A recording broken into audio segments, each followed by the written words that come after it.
Audio Jungle. Audio Jungle. Allahu Akbar, Allahu Akbar.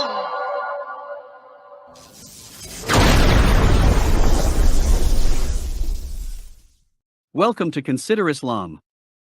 Live with Kenny Bomer, an affiliate and founder of the Consider This TV network.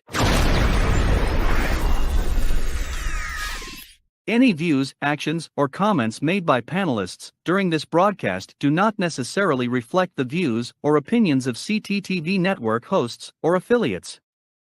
This channel and its affiliates do not claim any right over any of the graphics, images, or songs used in this video that are protected under copyright by other individuals or organizations.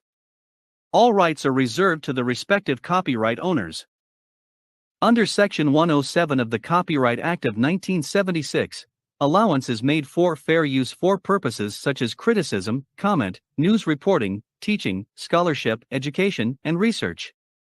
Non-profit, educational, or personal use tips the balance in favor of fair use. Fair use is permitted by copyright statute that might otherwise be infringing. The works on this channel are protected under the Digital Millennium Copyright Act, DMCA, of 1998, which amended the existing U.S. copyright law to address important parts of the relationship between copyright and the Internet. Now here is your host, Kenny Bomer.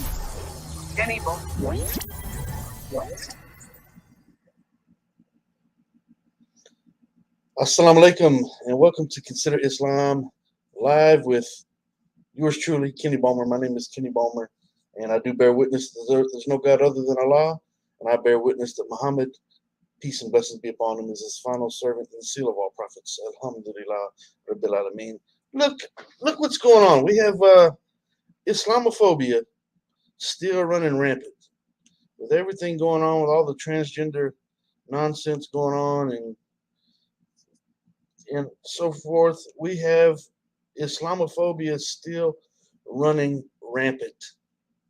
This is an article that came out today that we're going to discuss. It says that in the headlines, U.S. releases global terrorist attack warnings to Americans. U.S. releases global terrorist attack warnings to Americans. Well, I think instead of fear-mongering and trying to instill fear into Americans here in the United States as well as abroad, it might be a good idea to get control of all the gun violence, especially with school about to start soon and all the mass shootings taking place in schools and other places in the United States. But instead of that, we have the United States government continuing to propagate fears about Islam. There's no other way to look at it. It's just the fact of the matter. After all these years after 9/11, 2 decades plus, we're still listening to rhetoric about 9/11. And in this article that was published today, we have an example of that. Before we get started, I want to make sure everyone can hear me in the chat. I want to say Assalamu alaikum. I see A.K. Manning in the chat. He's always welcome to come and join me. He'd like to join me for a discussion. But here, all these years after 9/11, we still have this rhetoric being utilized in the media and so forth. So we're going to talk about this. I'm going to read this article, and at some point, I'm going to open up the panel for a live discussion on this topic, if you'd like to engage in it. If not, then we'll just move on, and I'll proceed with my evening. Have some other things I need to tend to. But inshallah, if you'd like to come, I'm going to be posting the link in the chat here shortly. So A.K. Manning says that he's driving right now. Okay, make sure you drive safe. I'm sure you'll probably be listening, but may God, our Creator, be watching over you every mile that you drive. He's driving over the road. So, but let's get into this article here briefly. Okay, so it says U.S. releases global terrorist attack warnings to Americans. And it says the U.S. State Department issued a new terrorist attack warning on Tuesday. Well, isn't that surprising? The U.S. State Department issued a new terrorist attack warning on Tuesday evening, urging Americans to take quote unquote worldwide precautions or worldwide caution when traveling due to a heightened risk of quote unquote terrorist attacks and anti-American quote unquote they got this in parentheses when I'm saying quote unquote anti-American violence. So they want to make sure that they make those things stand out. Worldwide caution, terrorist attacks, anti-American violence. All those three things are in their own quotations in this article. These people, man. Listen, if you've studied Islamophobia like I have and the tactics they use, you would understand why I'm laughing if you don't understand why I'm laughing. It's not funny. It's actually disgusting. But it's like, man, come on. You know what? Before we go any further, I'd like for everyone who's listening now or possibly in the future, God willing, to consider this question as I read this article and we proceed with the show. Ask yourselves. I asked this question in my book, Consider Islam, Disproving the Patriots of Propaganda. Right. So I asked this question: have you, or think? Please ponder on this as we proceed. Think about this. If you're a non-Muslim and you're listening now or in the future, have you or anyone that you personally know had any Muslims trying to come and harass you and force you to accept Islam or cause you any kind of problem whatsoever? Think about that as we proceed. Has it ever happened? But are you in fear that it might happen and it could happen and it's happening close by? Is it happening close by? Okay. Now, what is happening close by is these people going into our schools, our elementary schools and other schools, and so anyway, they're and killing people in these mass shootings. That's happening, and it's usually white males doing it, uh, far exceeding any Muslim attacks whatsoever. Anyway, but just ponder on that question. Has any Muslim or group of Muslims ever come and tried to oppress you, your family, your friends, anyone that you know personally in any way whatsoever, and trying to force you to accept Islam or anything else? Think about that as we proceed. So again, they got these in quotation marks: worldwide caution, terrorist attacks, and anti-American violence in the wake of the death of Ayman al-Zawahiri, a terrorist leader who the Biden administration claimed was killed in a U.S. drone strike on Monday. It says the State Department said in the alert that it remains concerned about the continued threat of terrorist attacks, demonstrations, and other violent actions against U.S. citizens and interests overseas. Okay. All right. So, I went overseas, not just recently. I went to Jerusalem, and there's Muslims, Christians, and Jews there, and we all got along just fine. Matter of fact, we did a lot of work together. As a matter of fact, we got along just fine. Anyway, so they're trying to instill fear into the American people here at home, and it's always a situation where it's us over here versus them over there. It's always like that, right? And these people abroad, they're out to get you. They're trying to they want to change your way of life. They want to take over your life, take over your religion, and force Islam upon you, and all these things. So the article goes on to say, it added that there is this is a quote. They put this in parentheses. I don't know why. Well, I do know why. Yeah. It says, it added that there is a higher potential for anti-American violence given the death of Ayman al-Zawahiri. As though Muslims are going to conspire with one another and they want retribution for this Ayman al-Zawahiri. I don't know who he is. Okay, you say that he's associated with Taliban.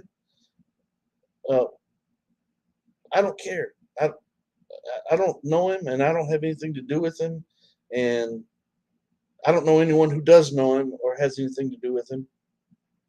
Who cares? I mean, I'm not saying if this is a Muslim brother and he's not, he's been killed unjustly and so forth. I care about that, obviously. If he was doing some type of wrongdoing, I would care about that, obviously. I don't support that in any way whatsoever. But this is fear mongering, right? This is fear mongering. Let's make sure that they know that we are still trying to hunt down these 9/11 guys. It's going to get into this here shortly. These 9/11 conspirators, we're still on the hunt for them, and they're still out there coming to get us. It's just ongoing. It's relentless, never ending.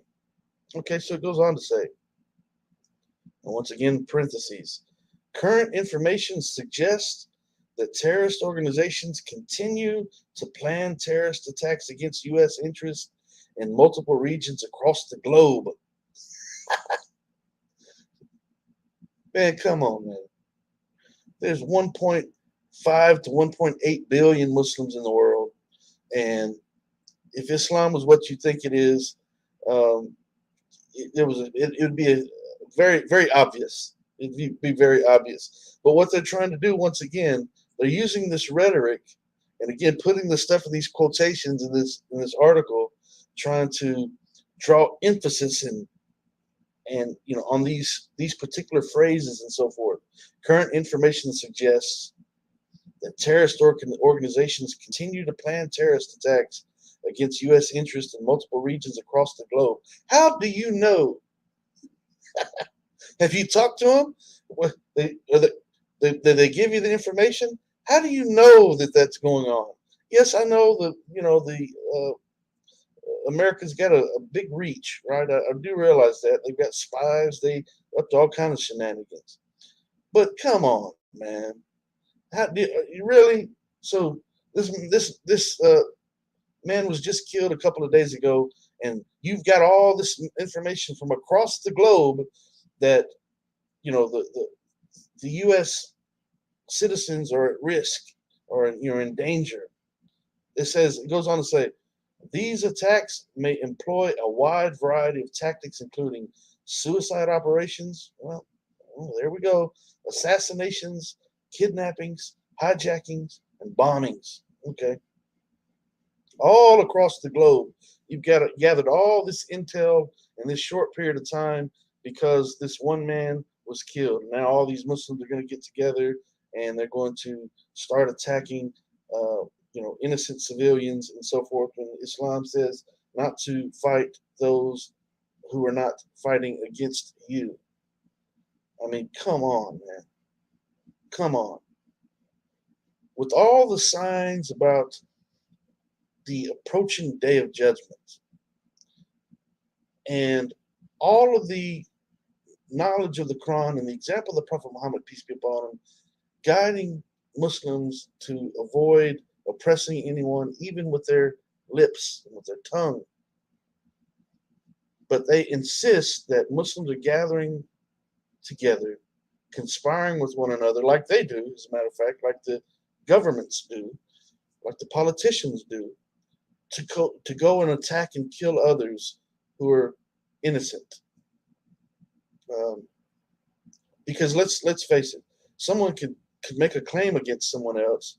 He could say this al-Zawahiri did this and did that, but can we prove it? Do we really know that he did anything?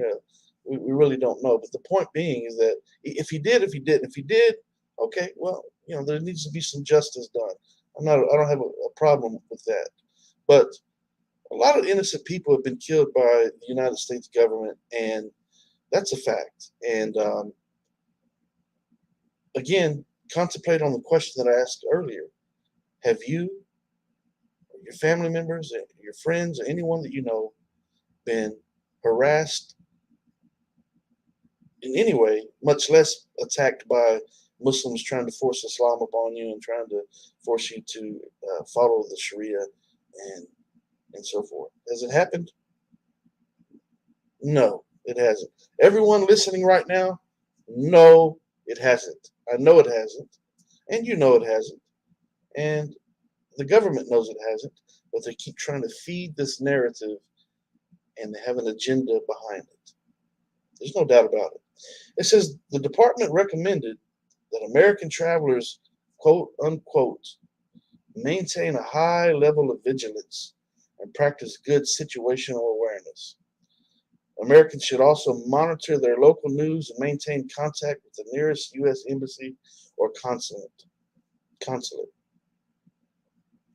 Well, we need to practice good situational awareness in the United States with all the nonsense going on here, with all these Caucasian males and all these firearms, uh, you know, all these mass shootings. We need to practice good situational awareness here and maintain and monitor local news and maintain contact with local authorities here. Um, that's where let's be honest, man. I mean, think about it.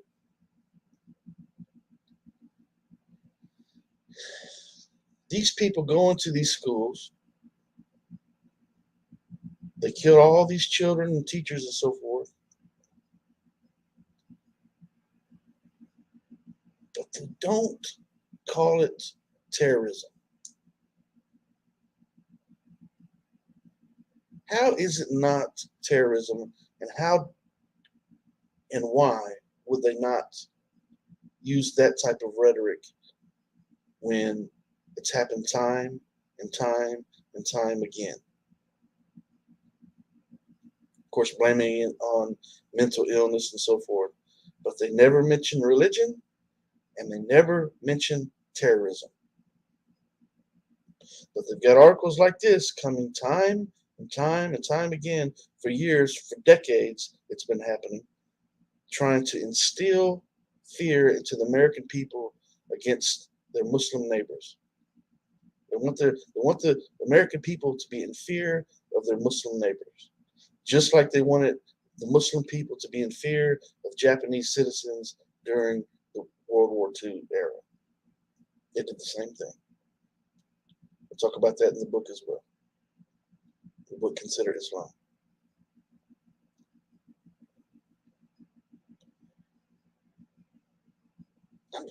I'll be honest with you. I'm sick of it, man. I'm sick of it. I'm sick of it. Let's go on. I'll just get on a rampage and I'll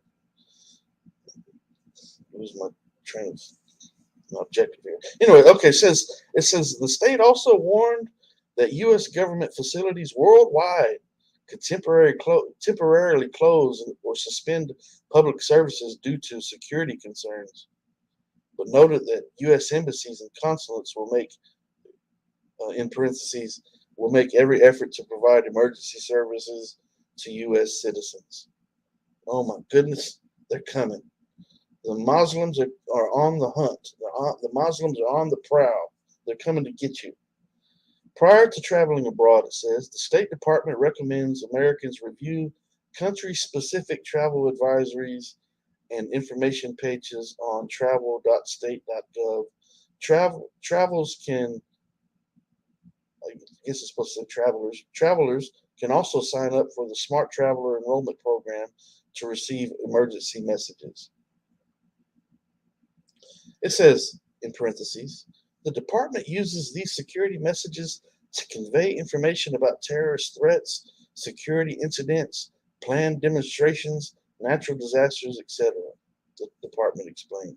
Now, what they do is they use those to propagate hatred and fear against Muslims. It says the precision airstrike that took out al-Zawahiri occurred on Saturday night. U.S. time when an unmanned U.S. drone fired two Hellfire missiles at the terrorist while he was positioned on the balcony of his safe house in downtown Kabul, Afghanistan. His safe house.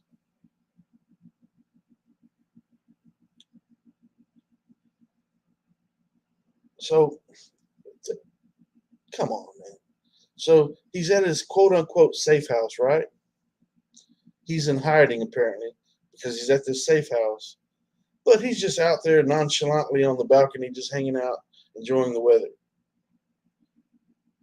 And the U.S. just happens to get sight of him and launches this drone. He's at the safe house, though. Now, I don't know about anyone else, but if I was in, trying to run from the authorities, and I was using a safe house, I think I'd stay in the house as much as possible and not be seen outside. I wonder what time of day was. It says this precision airstrike took out al-Zawahiri occurred on Saturday night. I wonder. Of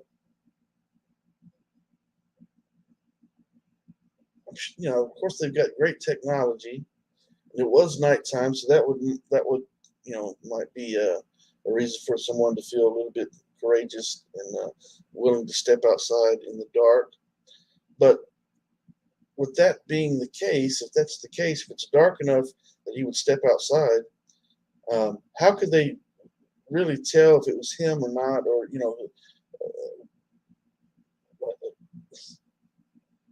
anyway, it just doesn't make a whole lot of logical sense to me, especially when that is mentioned right before this next paragraph. Biden called al-Zawahiri the deputy of terrorist mastermind. Biden called al-Zawahiri the deputy of terrorist mastermind Osama bin Laden, who was quote in parentheses, who was deeply involved in the planning of 9/11. Now here we go, 9/11 again, right? Here we are again, 9/11, 9/11, 9/11, 9/11. That's all they want to talk about is 9/11. How about talking about getting these guns out of the hands of these white Caucasian males who are shooting up classrooms all over the nation? How about that? How about that? That's terrorism. How about these domestic terrorists that you never call domestic terrorists? Very seldom do we see that, unless someone insists. Maybe he might have a writer here or there that, brings the noise with it, but otherwise they don't call these people terrorists. They just don't. It says that he was quote unquote deeply involved in the planning of 9/11. How do you know that? How do you know it? Were you there? These government officials, you liars, you hypocrites, you killers, you deceivers. Were you there when the plan? For one, there was no planning of 9/11 from any of these people, because there's no way that 19 hijackers could have pulled this off. It had to be an inside job. Why? Well,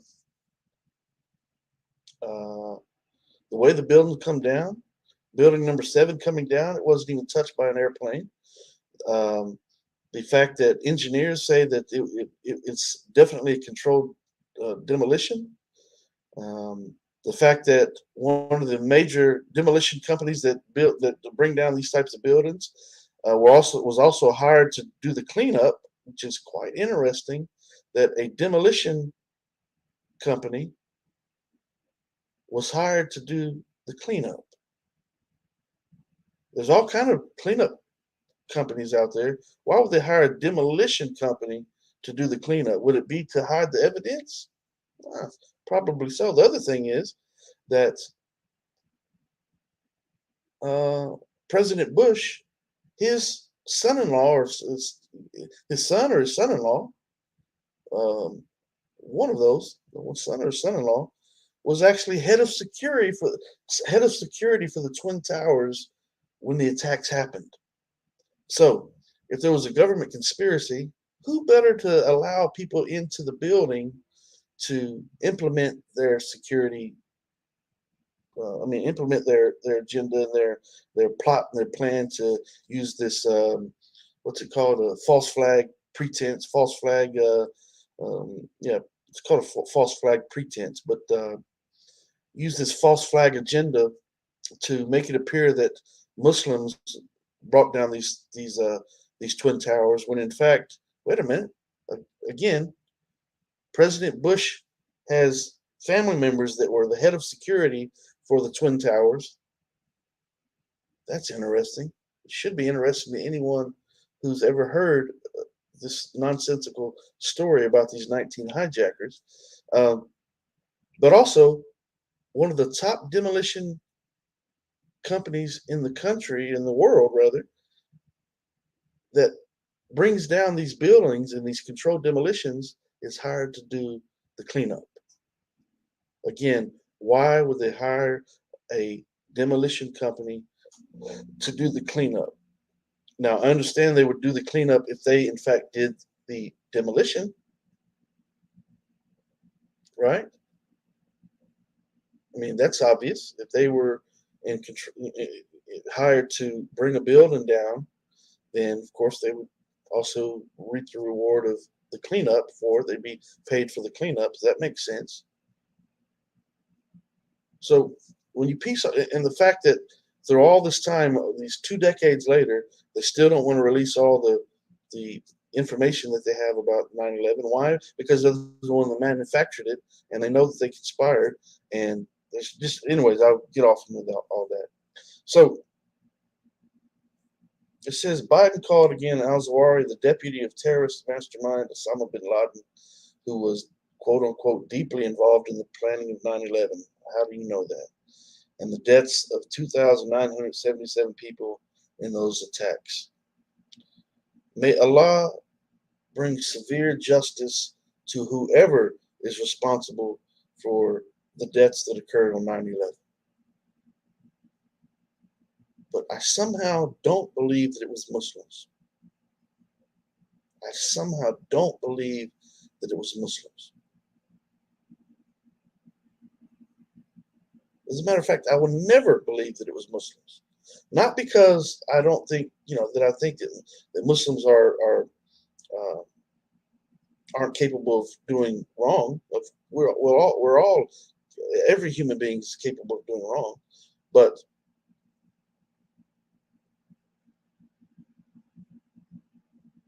Muslims who would be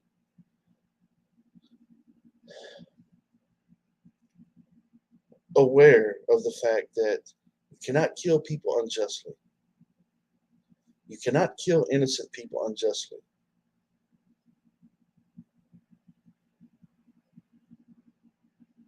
Muslims who are aware that you are not supposed to be consuming alcohol or running around with strippers, as these people were known to have been doing, these so-called Muslims were known to have been doing. That's the story.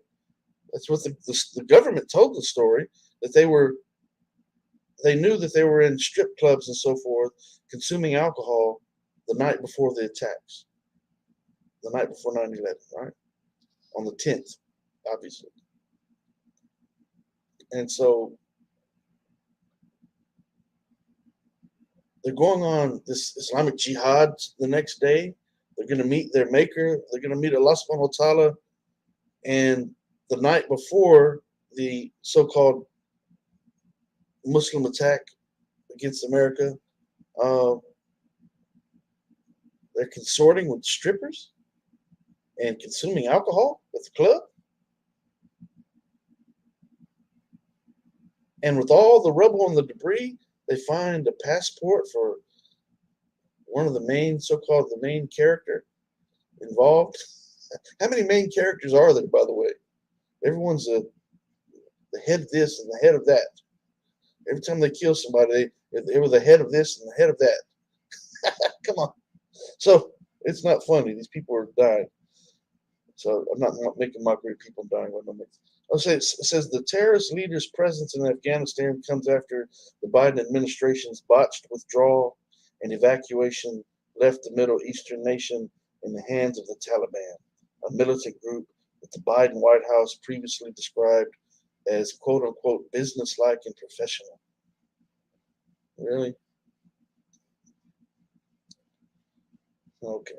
So it says Taliban members took action to conceal al-Zawahiri's presence from the safe house in Kabul after his death, including quickly relocating his family members and emptying the safe house, a senior administration official said.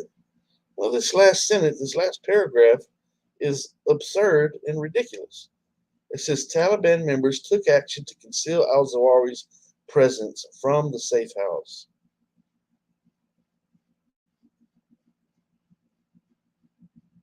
In Kabul after his death, including quickly relocating his family members and emptying the safe house. It didn't destroy the bombs.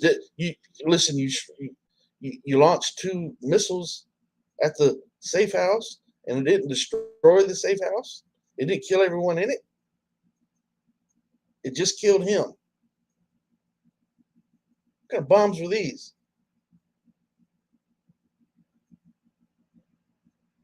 But what is it? It says they took action to conceal al-Zawahiri's presence. How do you know? How do y'all know what they did, man? And what does that mean? What exactly does that mean?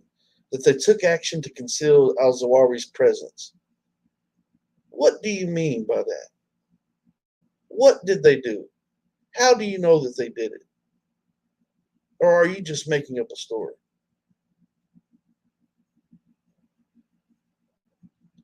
Because it certainly draws people's attention. What's the headline? Oh, matter of fact, it's on American Military News. That's the website that's running it. Running this article. Who wrote it? Liz George. Yeah.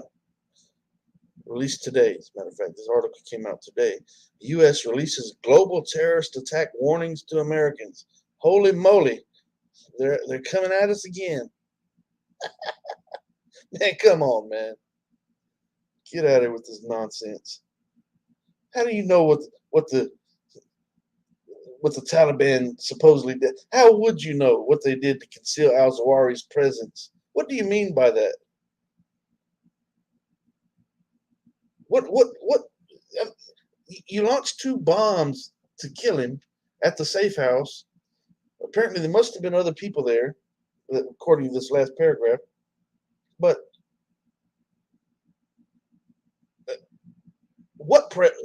how would you conceal his presence? What did they do? His body would have been destroyed by these bombs, I'm sure. Would have been burnt up, would have been dismembered.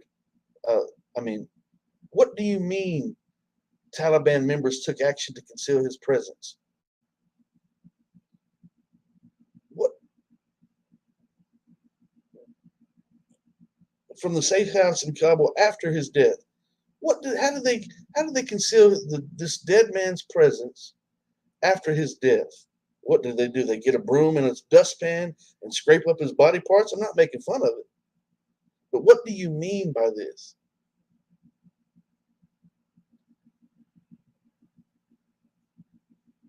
No, this final paragraph here is to make the mind think for the certain individuals, to make them think that, oh no, so the Taliban is still in action, even though they killed al-Zawahiri. The Taliban members got together and they're still in action. They got his family members. They're relocating them, and they emptied the safe house, and they're still they still have they're still in action. Taliban members took action. Yeah. Man, get out of here with this nonsense, man.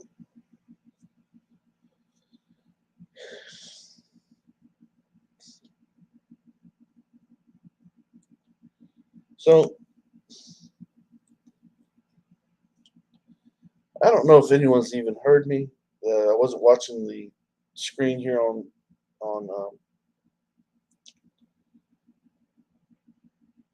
StreamYard on the platform because I was reading, kind of getting into my own world here, and I've been having connection issues with this at this hotel. So I don't know if I cut out here or there. If I did, I do apologize. But if you've been listening, you'd like to come and join the conversation, you feel free to do so. I'm going to post the link. I see Brother C.L. Edwards watching. Matter of fact, tune into his channel and subscribe to his channel, C.L. Edwards. He is a member of the Consider This TV network, as well as Coventry Faith Foundation and Examine the Truth. Not Examine the Truth. Why did I say that? What's Brother? I can't remember everyone's channels right now, but I'll get to it in a second. I do apologize, but Brother Jamal's channel. What is Brother Jamal's channel? I can't think of it right now. But anyways, neither here nor there. I guess I'm getting old. But if you'd like to join the panel, I'm going to put on here, join the panel. And you can come and join the panel by clicking on this link that I'm posting right now. And I'd like to say assalamu alaikum and walaikum salam to everyone in the chat who sent me salams and so forth that I did not see initially. If you'd like to join the panel, and people of the book, Brother Jamal's channel is People of the Book. Alhamdulillah. Brother Jamal, please forgive me for forgetting the name of your channel. I've just been a long day, and I didn't remember the name of your channel. But anyway, subscribe to all the channels with the Consider This TV network. C.L. Edwards, People of the Book, Coventry Faith Foundation, and the others as well, inshallah, God willing. Make sure you hit subscribe, like, and share here as well. Let me show y'all something real quick. Bear with me 1 second. Before I do, I'm going to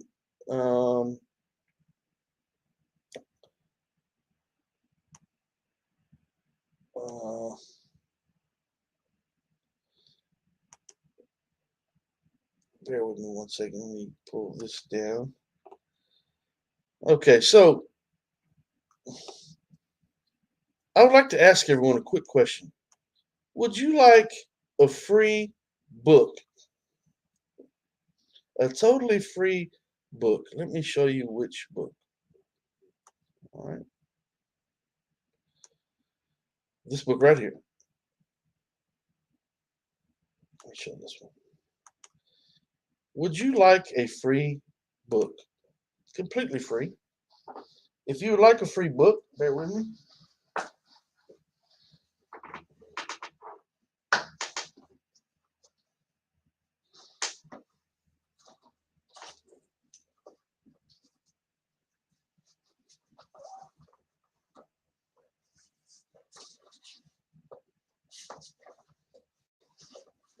Okay, I'm back.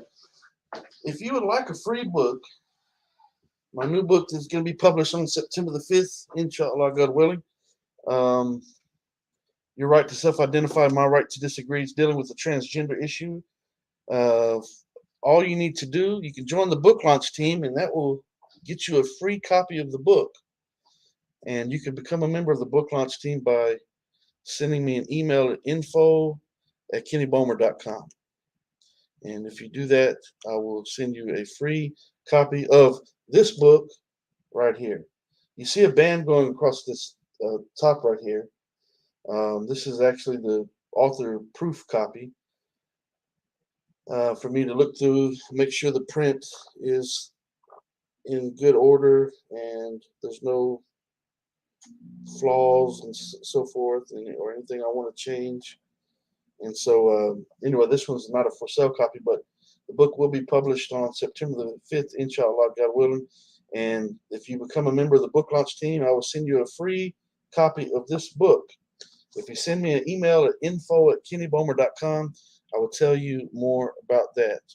If you're a God-fearing person and you don't believe that a human being can change into something else, a man can't change into a woman, and a woman certainly can't change into a man either.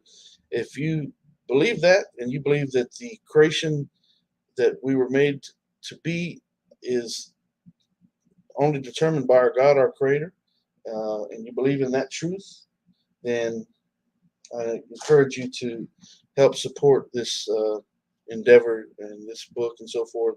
And it's not about money or anything like that. I could care less about the money. It's all for the day of judgment. And I, encourage you to do your part in whatever capacity that you can to fight the falsehoods of the world. And so if you'd like a free copy of that book, just email me at info@kennybomer.com. So I'm going to wait a few minutes. Let me see if Brother CEO Edwards, I'm not sure if you're still there, but if you'd like to come to the panel, feel free to do so.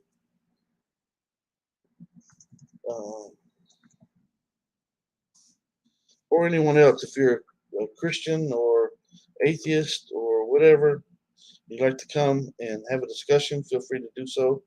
You can click on the link that I just posted in the chat a little bit ago, a few minutes ago. And I will wait here to see if someone comes to the panel or not. So you used to, let me fix this real quick. So used to,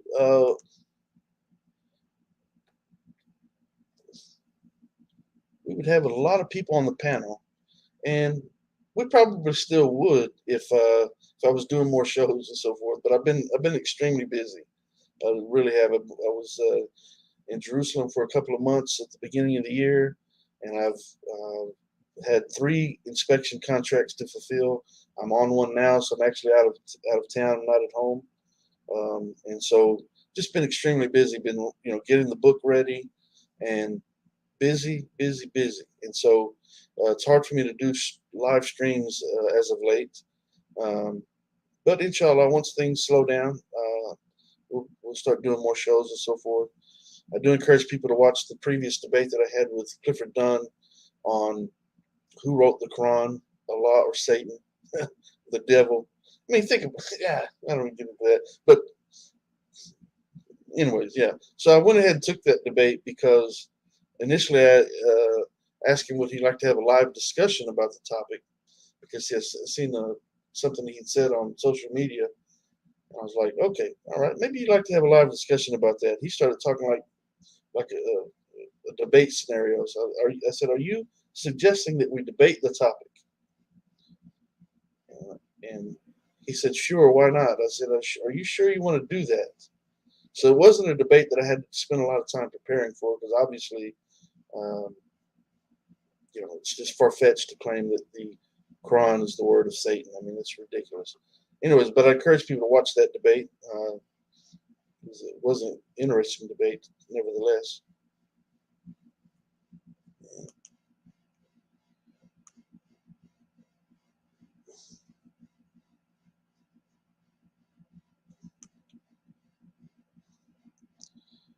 Okay, so A.K. Manning asked a question earlier. I didn't see it until just now. He says, let's say that you were right. There's A.K. Manning right there. Let's bring him on. Let him ask the question.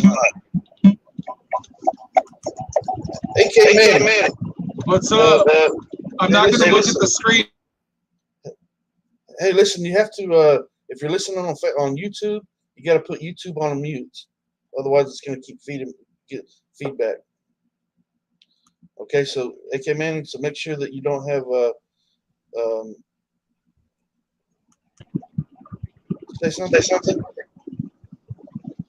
You might have to cut me off because I can't tell what you're saying. I thought I'd give it a try. No, it's working. We're just getting the feedback when I speak. Oh, okay. But what I was saying okay, so I have a question, and it's going to be confrontational. Hold on one second. If you're watching via YouTube, What? I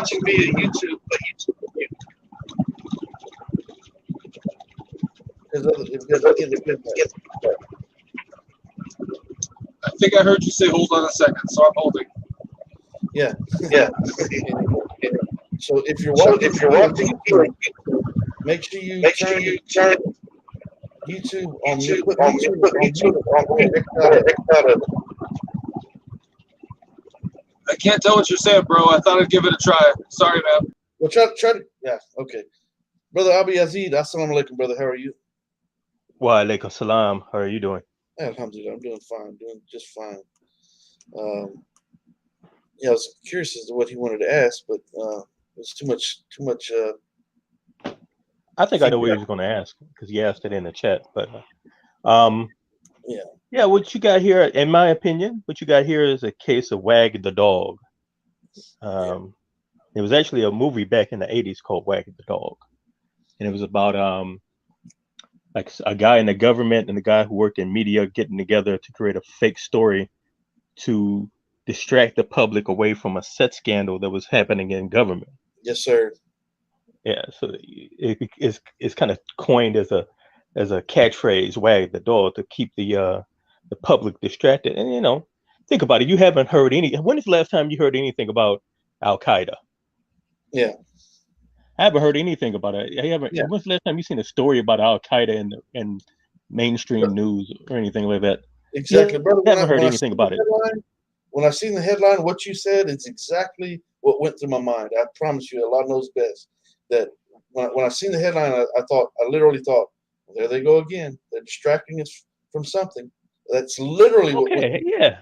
I mean, look at Biden. Biden is, I mean, he's in big trouble. He's in a failed presidency.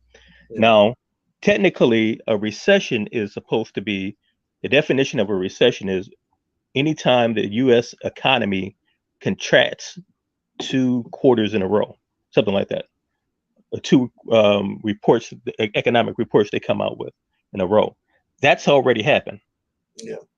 So from the beginning of this year to now, the U.S. economy, the GDP, gross national product, has went down, contracted twice in a row. So that, by definition, is a recession. But Biden has already come out as of last week saying there's not a recession. Yeah. The people who run the centralized banks, they've come out and said there's not a recession. CEOs of companies are coming out and saying there's not a recession. So the last couple of weeks they've been beating this drum that we're really not in a recession. Also, I was just seeing a story today, which is funny. Biden went over to Saudi Arabia to speak to Saudi Arabia to get the OPEC member nations to increase their output of oil. And they didn't agree to do it. So now oil is getting ready to go back up, which means so the gas has been going down lately. Gas is getting ready to most likely go back up unless Biden made some presidential order to try to keep it down or release the strategic oil reserves back into the economy. So the economy is doing real bad. And Biden hasn't done anything, or he hasn't been able to do anything to try to get it under control. That makes him, they're talking about him being one of the worst presidents since the 70s. We've got rampant, all types of people are being put out of their houses. People can't afford rent. The job market in certain sectors, the job market has contracted and not doing well. So with all that, what do? Yeah. You have to keep the public away from thinking, because if the majority of the public begins to believe that we are in a recession, we're going to be in a recession.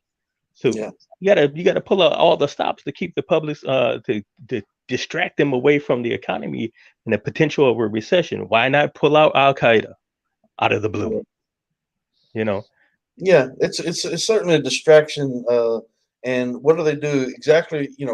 What I mentioned in the book, and why I use the subtitle "Disproving the Patriots of Propaganda," because it's a play on the Patriots, right? It's for one, we have an election year coming up on top of what you're mentioning. It's all about the election. Everything that you've mentioned, as a matter of fact, is all about being reelected and the trouble that Biden has found himself to be in. Well, that's another aspect of presidency. And so what do? You play on the prejudices of the patriots of the world who have this negative mentality against Muslims and Islam and so forth, and distract them from the economic situation by, throwing this. I mean, look, global terrorist attack warnings to America. I mean, get out of here with this nonsense, man. I mean, it's just complete utter foolishness. How would they know it's global? You're spending all your time and money. For one, if you are spending all your time and your money finding out what Muslim groups are doing, small Muslim groups at that, you're spending all these vast amounts of money to do all this, scheming and spying or whatever you're doing. Listen, there's your problem right there. Economically, you're spending too much money on nonsense instead of funneling it back into the American people, and just wasting all this money on the military and all this nonsense when it boils down to it. And it's just tactics, and they're playing on the patriotism of the people. They know exactly what to do, when to do it, when times get rough, when things get rocky. Let's go back to the old propaganda, because the old propaganda always works. Well, that's another aspect of all this also. With Russia is not backing down to Biden either. Yeah. The economic warfare that he's been trying to wage against Russia isn't working. Putin doesn't care about his threats. China, they don't care. China just, I think, was Nancy Pelosi. She just went over to what is it? Is it Taiwan? Taiwan? Yeah. And China was majorly upset about that. They flew fighter jets over that country while Nancy Pelosi was there, and they're making kind of threats like they might invade, since they saw Russia invaded, and they're basically getting away with it. So again, Biden is like losing all types, and like you said earlier, it's almost like we have a new mass shooting every 2 weeks. They haven't been able to stop that. They haven't been able to do anything with that. There's rampant gun violence throughout the cities. Pick a major city, is rampant gun violence.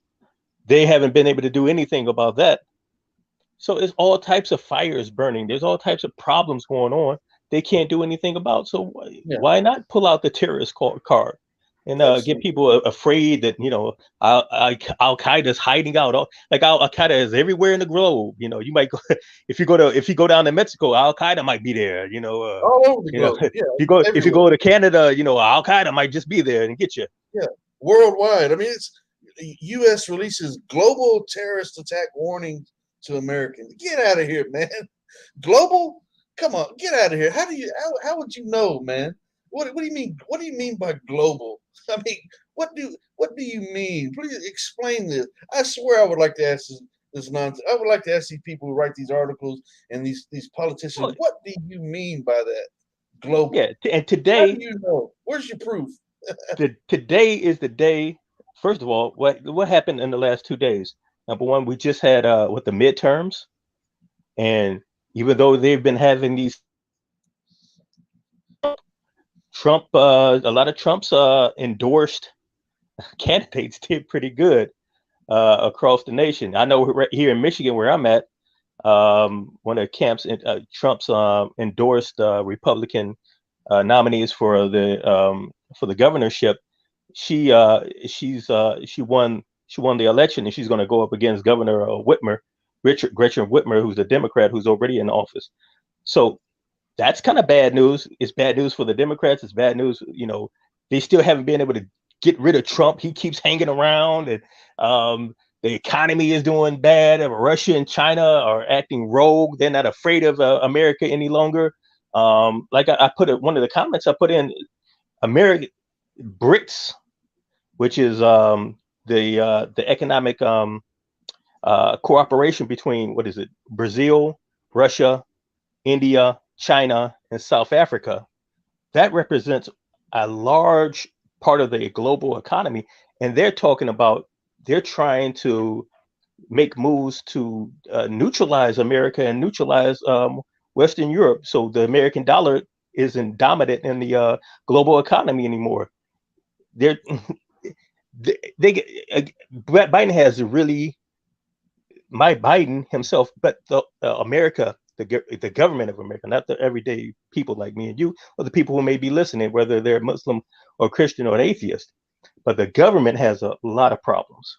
So I would be suspicious at best when you hear, all this talk about, oh, we killed one of the leaders of. How many leaders of Al Qaeda are they? No, I mean, my goodness, man. That's what I was saying earlier. Everyone's a leader. Everyone's got, a leader of this and a leader of that. Get out of here, man. Come on. I mean, enough already, they've killed a lot. They've killed so many leaders of Al Qaeda. They've killed so many leaders of ISIS, and they've killed people and turned around and killed them all over again. And certain individuals they've killed multiple times. That's ridiculous, man. They keep coming back alive like zombies. The thing is, what's sad is that there's people out there who just are so gullible and naive that they fall for it, And I don't want to be racist against my own people or nothing like that. But I can see the faces of some of these people in my mind, man. These certain groups of people who are just so out of touch with reality, and when it boils down to having culture and being being worldly in the sense that you do more than just walk into a Mexican restaurant, but you actually have Mexican friends, by example. These certain groups of people that are prone to these patriotic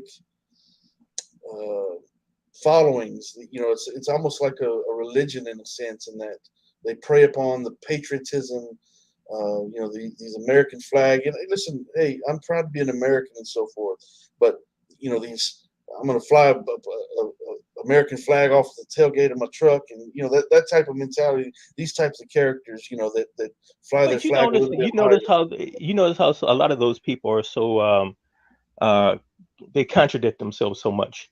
Yeah. Because on one hand, they say you can't trust the federal government. We don't want big government. We don't want we don't want a particular president. If the president happens to be Democrat, we don't want that president, all in our business. They don't want big government. They don't want social programs for people. You got to pull yourself up by the bootstraps. But then again, they like big government when it comes to militarism. They like big government when it comes to the CIA, when it comes to the NSA, when it comes to spying, when it comes to spending money on chasing terrorists and dropping $1 million bombs on $10 huts in the middle of Afghanistan. Yeah. They're okay with that type of big government. They're okay with all that big government spending. It's their own politics doesn't even make logical sense. It doesn't add up. It's not congruent.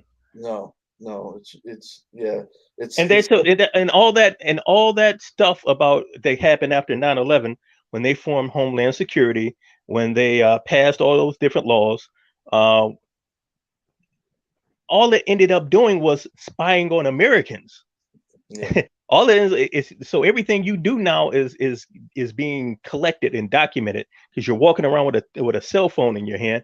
Your movements, who you talk with, what you do, what websites you go to, your financial transactions, all of that is being collected and warehoused and analyzed by algorithms. Absolutely. But they told you that was because of 9/11.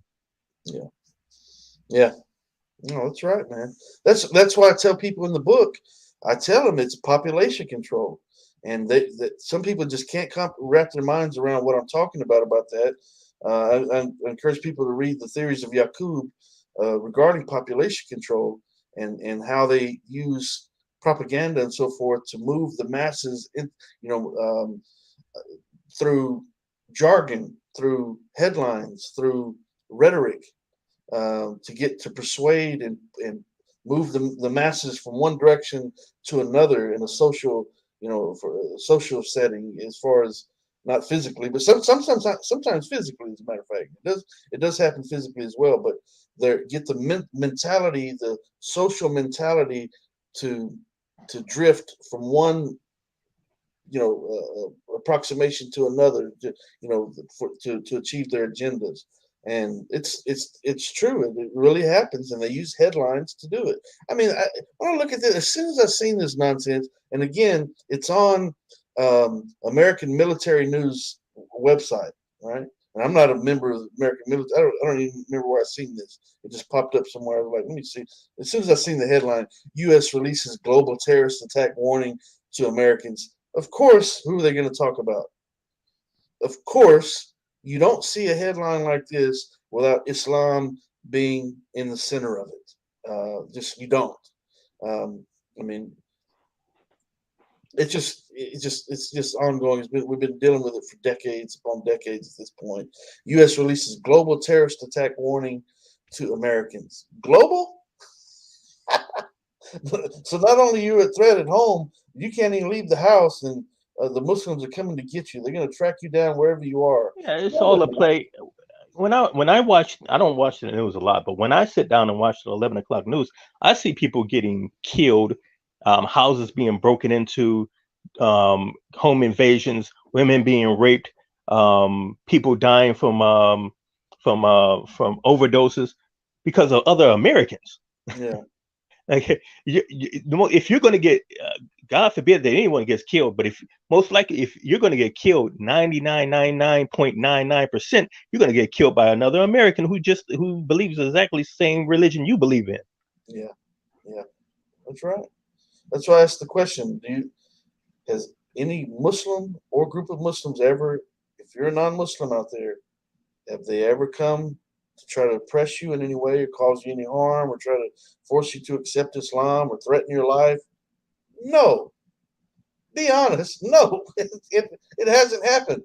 But the government and these media people, they sure try to make you think it's going to happen, and the time is at hand. And they've been, Yeah, and that's another thing, and a lot of people like to, I'm not going to jump on this too much, but I'm going to say something real quickly. We like to pretend that there's no racial element to this. oh yeah, And if you were to be honest with yourself, it's a racial element because this ain't the 40s and the 50s where you could just, get on television or movies and call people racial slurs at will. yeah, So you have to be more smart about it. You have to be more sly about it. So what we've done in modern times in the media is that we have certain words that we apply to certain people, yes sir, certain racial groups, and we 9 times out of 10 only apply it to that racial group. We don't apply it to anyone else, especially Caucasians, yeah, like the word terrorist, like you were saying earlier. yeah, So when people think of, so because of the media, when people hear the word terrorist, an image instantly pops into their mind. They see a guy with a beard and a turban, and yeah, he has maybe olive or brown skin, or maybe he's even darker than that, and he has garments of the East, yeah, and you don't think of the Unabomber. yeah, You don't think of the mass shooter in Buffalo, New York. You yeah, don't think of the guy that young Mexican boy down in Uvalde, Texas. You don't think of these people. But terrorism, by definition, is the threat or the use of violence for political aims and gains. yeah, So all of these mass shootings that have happened this year and over the few years, all these people who've written manifestos. If you write a manifesto and you have political aims in your manifesto, I'm going to use violence. I'm going to use severe violence for these political aims. By definition, that is terrorism. that's But right. yet you still see the media hesitant at best to use the word terrorism for these individuals Yeah, I can't because I they can't because we understand all terrorism. know, if we will be truthful, we will all know, because terrorist is has racial overtones to it, the way it's being used for the last few decades. Yes, sir. That's right. That's right. And that's why I said earlier that I don't want to seem as I'm racist against my own race of people, but I mean, come on.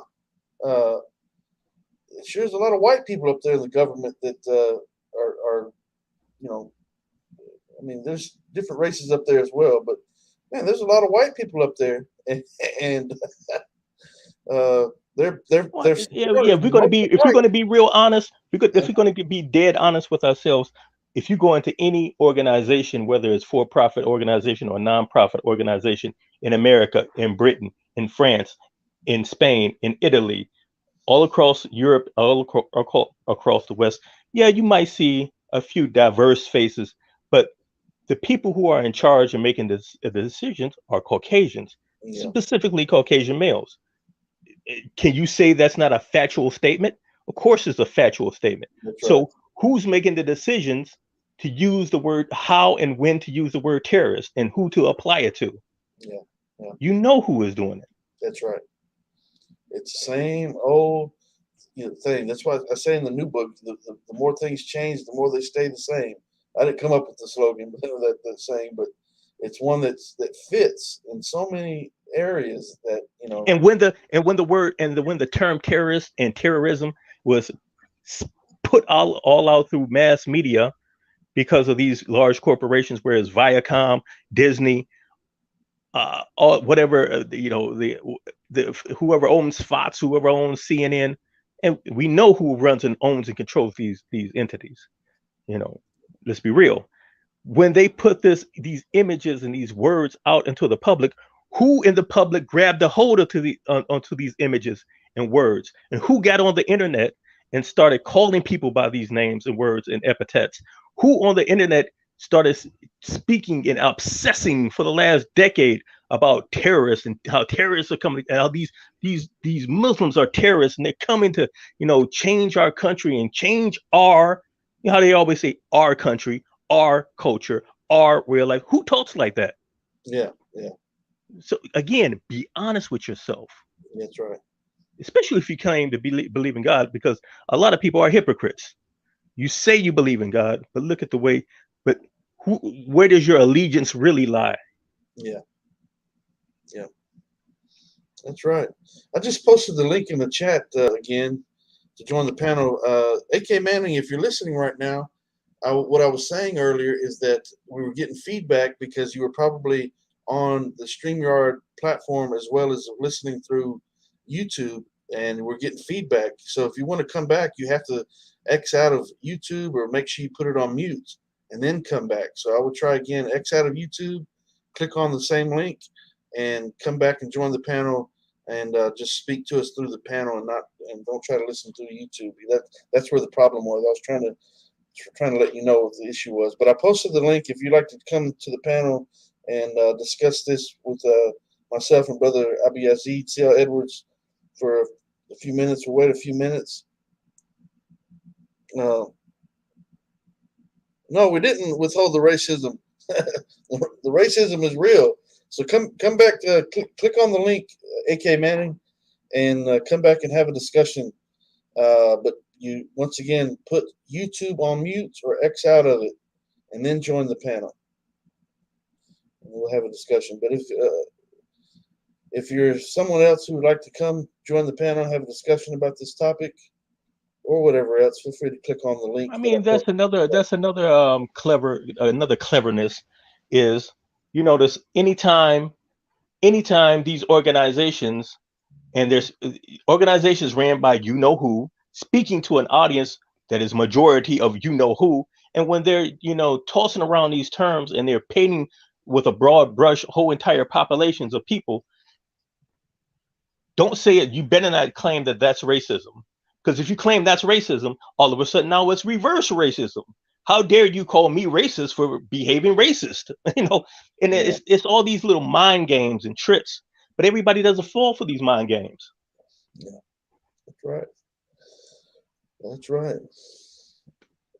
Yeah, so they got something up their sleeve that they're planning. They're trying to distract from. There's no doubt about that. There's no doubt about that. With the election year coming, the midterms, having passed, and what they're going to have to try to get some of the Trump audience. It's going to be hard to do that, but there's some people out there. Obviously, there's Democrats versus Republicans, but the point being is that they still have to try to get those who are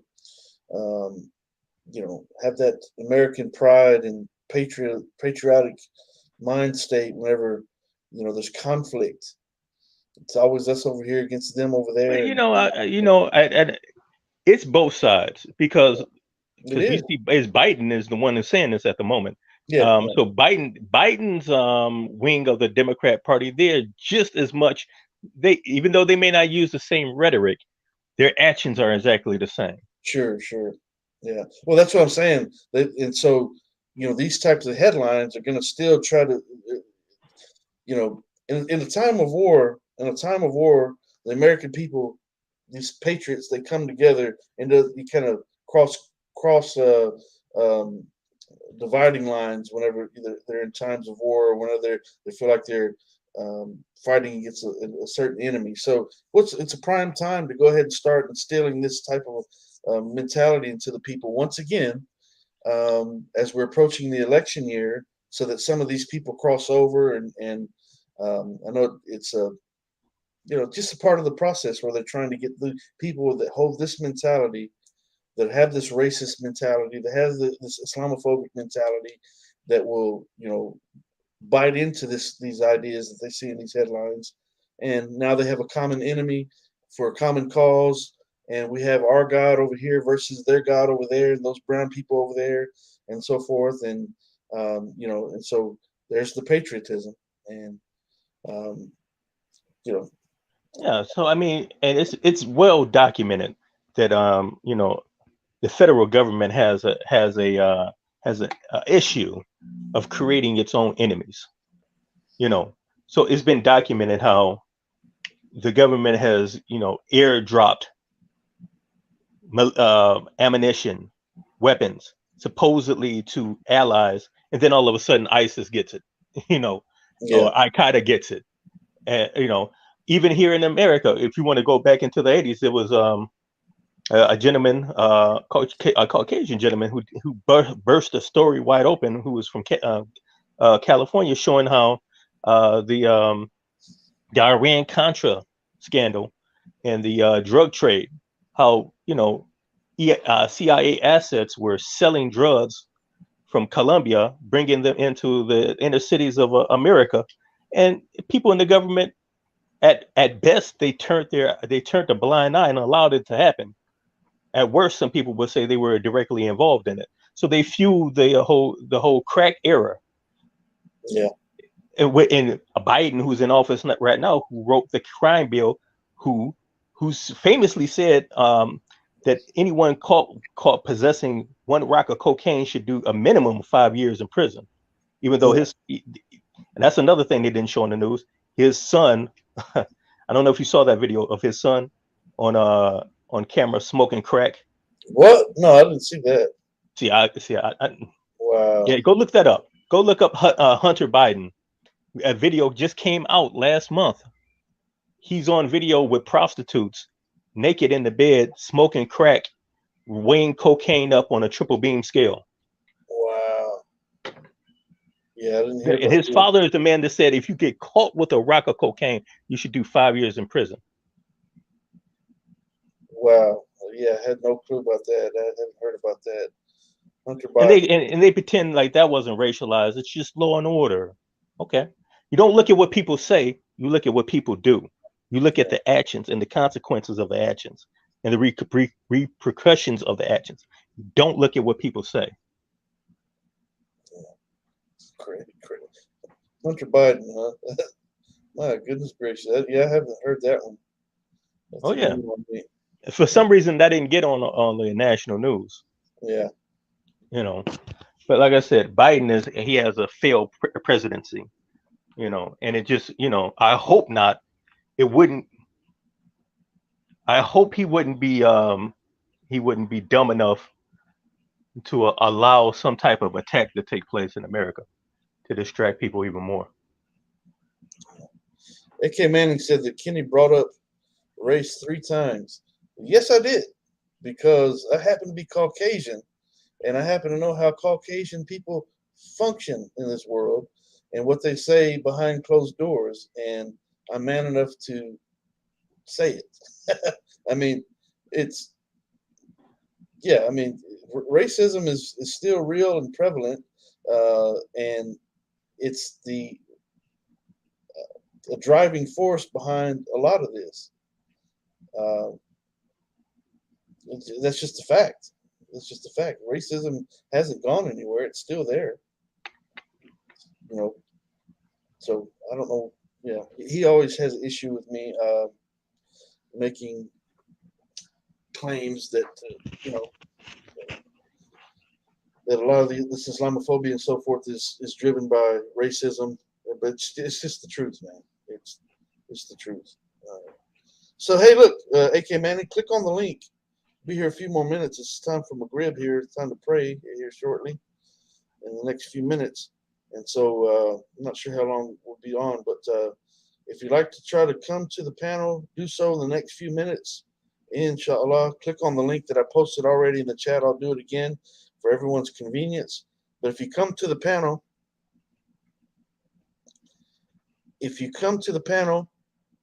you have to make sure that you're not listening somewhere else because we'll get feedback. So you can't watch on YouTube and be on the panel talking at the same time. Yes, AK Manning, let's come to the panel once again and let's talk about the racist elements that goes along with this Islamophobia. So I posted the link in the chat. Feel free to come and have a discussion.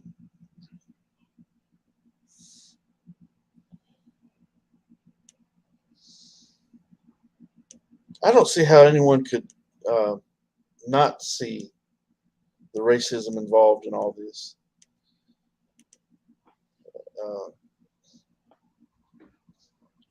It's like. But see, that's been the underhanded thing for eons at this point. It's been going on for the last 500 years. Yeah, I mean, So when Britain colonized various nations, even India, it wasn't about race. It was about how backwards the Indians were, and we were bringing civilization to them.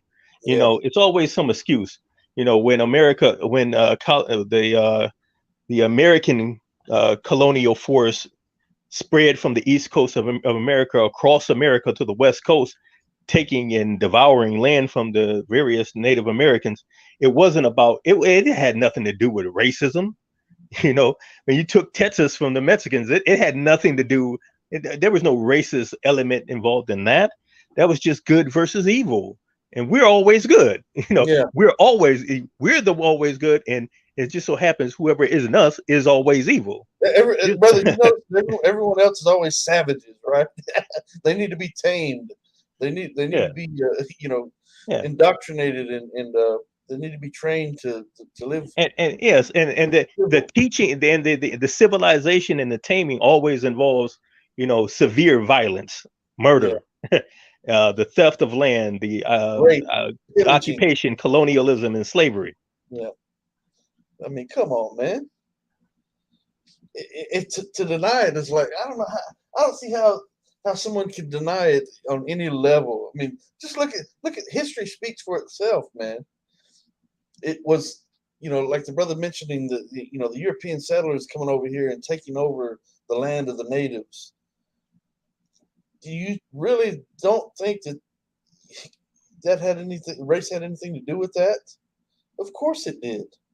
And if it was yesterday, it's today. Enslaved and so forth. Did race have anything to do with at least that? What the United States has been doing in the Middle East for the so-called Middle East for the last 2 decades. Oh, that's again. Here we go again. That has nothing to do. That has no racial element to it. Yeah. That's just good versus evil. That's just the civilized versus the uncivilized. Yeah. We were bringing democracy. We spent $3 trillion in Afghanistan and couldn't bring democracy. Just somehow failed to establish democracy. All right, so AK Manning's on the panel. Listen, Alan, you have to turn off any other source of listening to the show. X out of YouTube completely, because otherwise we'll get feedback. I can't guarantee that it's going to work. I've got all other apps off. YouTube is closed. Okay. But I'm only hearing you through my phone, and the sound is very low, so I'm still having trouble hearing you. Are you hearing me okay? Yeah, we can hear you. Okay, glad to hear it.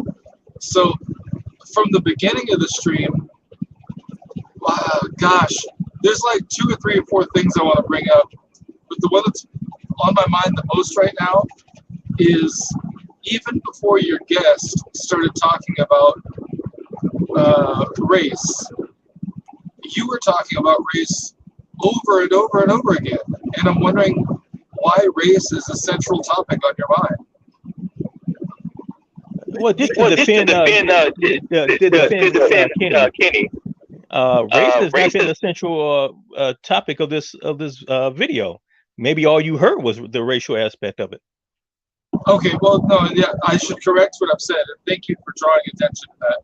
I don't mean that it's the primary subject, but it's a subject that has been returned to more than three times before you came on, and then because race plays a role in the subject. Right, and so the question I'm addressing to Kenny, although I do thank you for contributing to the answer, but the question I'm addressing to Kenny is, Kenny, why does race keep coming up?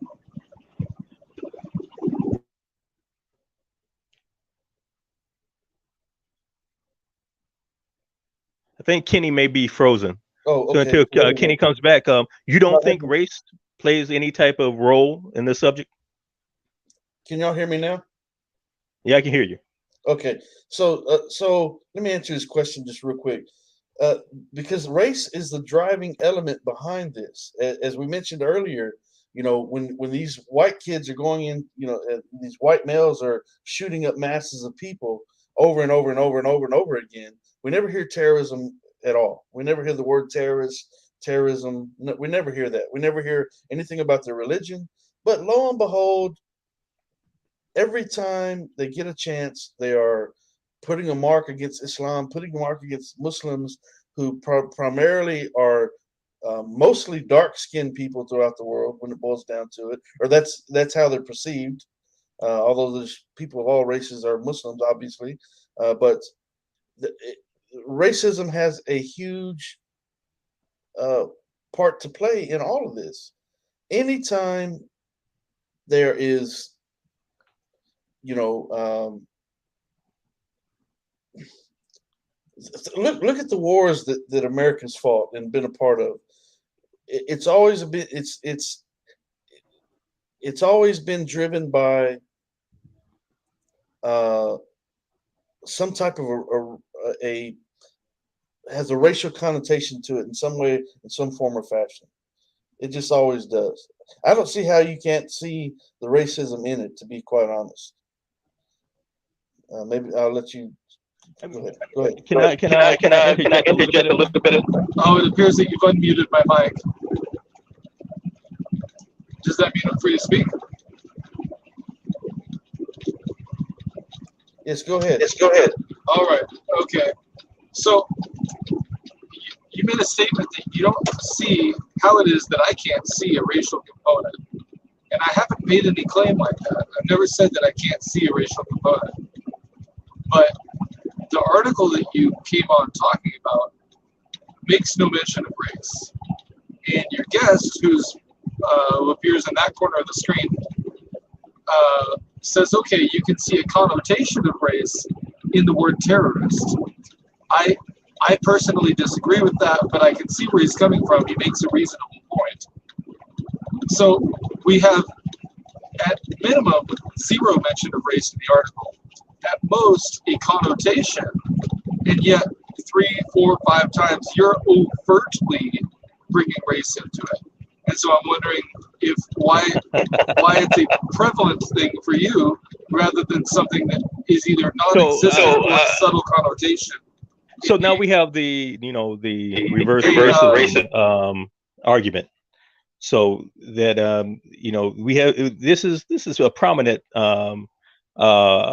talking point that anytime the race or issues of race are mentioned, certain individuals become highly triggered, and they become highly agitated.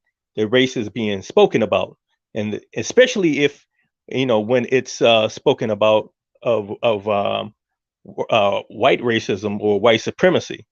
So anytime that's mentioned, this type of triggering comes forward. Why are you talking about this? Why are you mentioning this? Because this show the argument itself leads to the validation of the conversation. There is a attitude in this world and in this country that you can speak about certain people however you would like to speak about them, but you can't speak about this other group of people because these people are a protected class of people, and that's the part of the argument of the word racism. See, the media again was widely tossing around the word racism in the news. The concept of racism was widely used as a storyline for countless movies that were produced by Hollywood. So these corporations and people, let's be honest, as I said earlier, the boards of directors and the CEOs and the COOs of majorities of these companies like Viacom and Disney aren't brown-skinned Muslim people. We know who these people are, but they put that out, and then the audience that consumed this material, because we know who the majority of the people are in the West. The majority of the people who consumed this material and who were okay with this material, we know who those people are. So it's become a stereotype, because like I said earlier, you said the article doesn't blatantly say race because people don't do that anymore. This is in the 1940s. So only a small group of people are walking around with blatant racist rhetoric and blatant racist ideas. A lot of people crouch their racist concepts behind code words, and the word terrorist has become one of those code words. So the word terrorist can be applied to non-white people, non-Christian people at will in the media. But when there's talk of applying that to white people or white males who use violence for political aims, because that's the definition of terrorist, there's at best a hesitation. At worst, there's an outright triggering where people revolt against the very idea of using that word for that population. So we have to ask it. If you're a thinking person, you ask questions. Yeah. So we have to ask the question: why would that be? Let me let him respond. He's wanting to say something over there. Okay. You've summarized that very well, as a matter of fact, much better than I did. Go ahead, Adam. Hey there, I'm unmuted. Thank the Lord. So, Guy, I don't want to refer to you as the guy who interrupted me. May I have your name?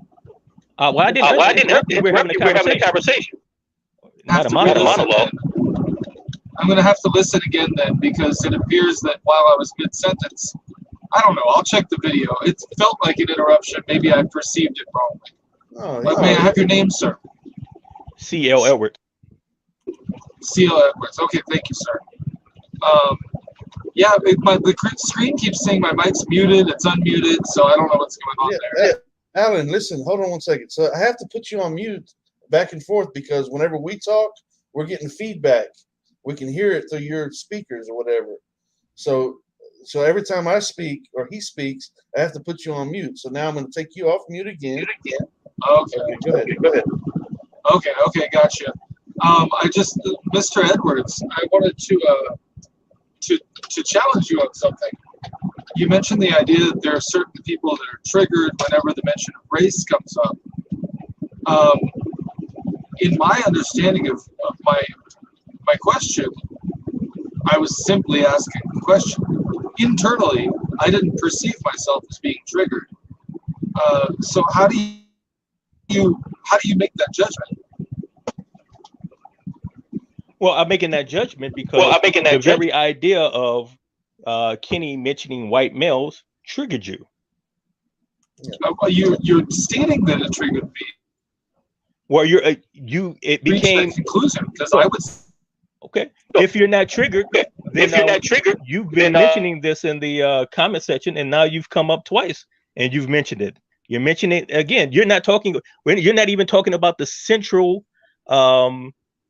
idea of the whole entire show. You wanted to come up here and talk about Kenny mentioning white men. Okay, so you would characterize it as being triggered because it's a secondary You can use a issue. different word if that makes you feel better. What? You can use a different word if you would like to use a different word. I'm not interested in the wording, except I like accurate wording. You know, if your wording is truthful, it concerns you. Didn't hear you while I was speaking. Say it again, please. Yeah, okay. Would you say it concerns you? Yeah, I'm concerned about truthfulness. Okay. Truthfully, I brought up a question that seems to me to be valid. Okay. So it can. Okay. So you're not triggered. You're concerned about that. Sorry, I was talking. I didn't hear you. Go ahead. I was saying you're not triggered. You're concerned about Kenny mentioning white men.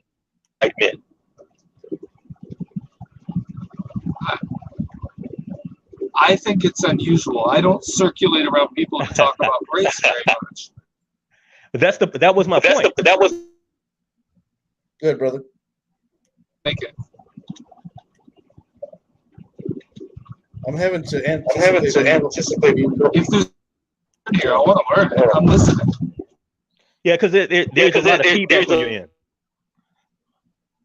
I'm having to anticipate when each of you are going to speak because if Alan's mic is off, is off mute, we're hearing the feedback. But when I put him on mute, we don't hear the feedback. So, AK, are you playing the show in the background? Okay, I'm unmuted. Yeah, I principally agree with your position.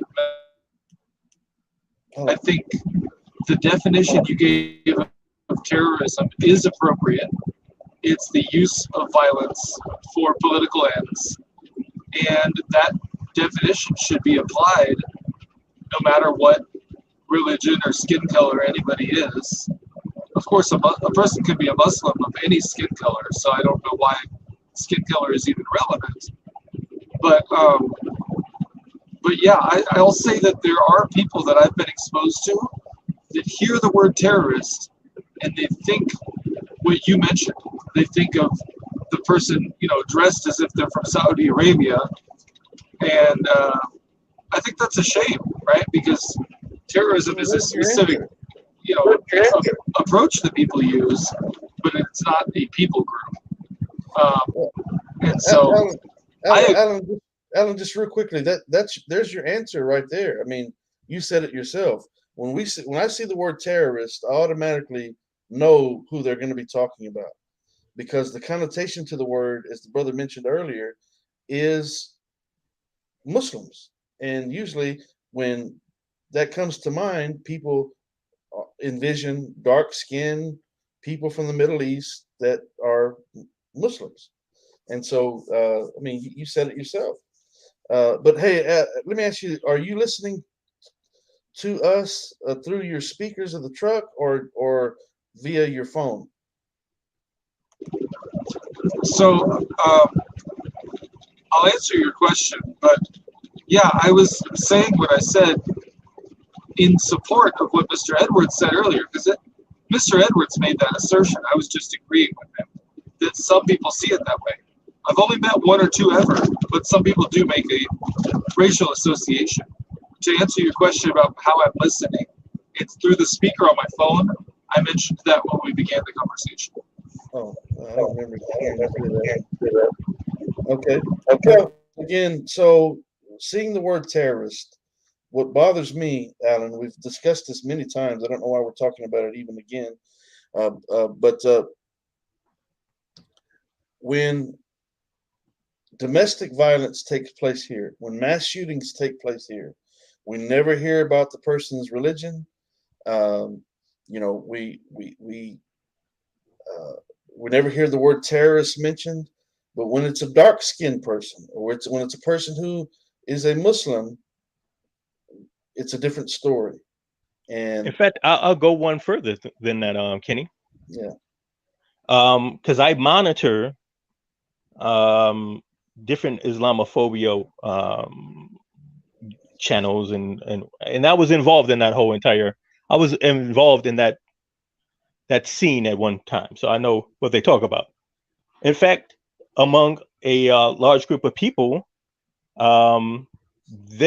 anytime there's an attempt to use the word terrorist or terrorism with a white individual, people will protest and say that that's wokeism or that's reverse racism. If you go on certain right-wing websites, you can see that in the comment section to this day. When the FBI came out a number of years back and said the greatest terrorist threat to the United States and of America was domestic terrorism from white nationalists, there was a triggering online from other white individuals who said that was reverse racism, that the FBI, the statistics were a lie, the statistics were wrong, that doesn't exist, that's not a real problem. The Democrats are just making that up to tear down, white culture and white males. And so that rhetoric exists. In fact, I can take you on a numerous different right-wing websites, and you can see that in the comment section. You can go on various white evangelical Christian YouTube channels, and you can see this rhetoric today. So it does exist. Yeah. It's not like when we say this, we're talking about something that doesn't exist. Yeah. Are you presuming that I'm saying it doesn't exist? Because I've never said such a thing. Well, maybe you can explain. You can explain. Why did Kenny mentioning that? Why did that concern you so much? Because I think people are too focused on race. It's a dumb thing to focus on. I wish nobody cared about race. I wish no one cared about race either, as a black man. But the problem with the I don't see color argument is that racism actually exists. So that's like saying, I wish people wouldn't talk about cancer. I wish cancer didn't exist. That's a good thing to say. But saying I wish people wouldn't talk about cancer. If I'm a cancer patient, I don't want to hear that, because I want cancer to be treated. I feel like you might be refuting a point that I'm not making. Okay. Expound on your point. Okay. I just simply believe. Okay. The difference between racism and cancer is racism is perpetuated socially.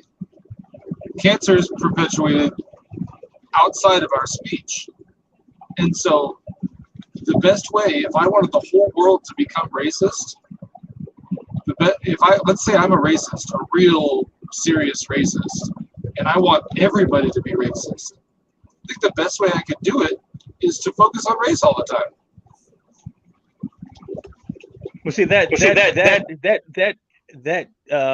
presumes that racism doesn't already exist and is not a problem. So it seems like the logic behind what you're saying is, if you keep mentioning, because Kenny didn't simply mention race, and I didn't simply mention race. I mentioned a racist notion, a racist mindset that affects this whole issue of Islamophobia. That like I just said, is real. I just gave you examples, and I said these are real, and you conceded they are real. And brother, he said that I spoke about race. He said that I spoke about race 3 times before you came on. I don't remember speaking about race. So somehow he's saying you mentioned white males. Yeah, somehow he mentioned what I said and turned it into race. I don't know how. So I wish people see. This is what I wish. I wish that people like yourself would get upset with every portrayal of a terrorist being a Muslim in every single movie and every single television show, as has been since the 70s. You know, every Rambo movie, every Schwarzenegger movie, every television show, when they want to have a storyline about terrorism, who do they cast? What is the storyline? It's been 1,000 movies, 1,000 television shows, and as we know, it's called programming for a reason, because when you see a certain image and you hear certain words over and over again, you get programmed. So actually, in a way, I agree with you, but I don't agree with you applying that to this show. You need to apply that to the whole of a society, so we can get rid of this racist problem. Yeah, I missed much of what you said. As you can tell, I'm in a noisy environment, so I'll rewatch this later. Mr. Edwards, you and I probably agree more than we disagree, and so I'm not sure why I. Because it sounds like you're implying that by me mentioning white men, that's going to perpetuate. If we talk about white supremacy in any shape, form, or fashion, that's going to create more racism. And the thing that we should do is just never speak about it. And somehow, if we never speak about it, it'll go away.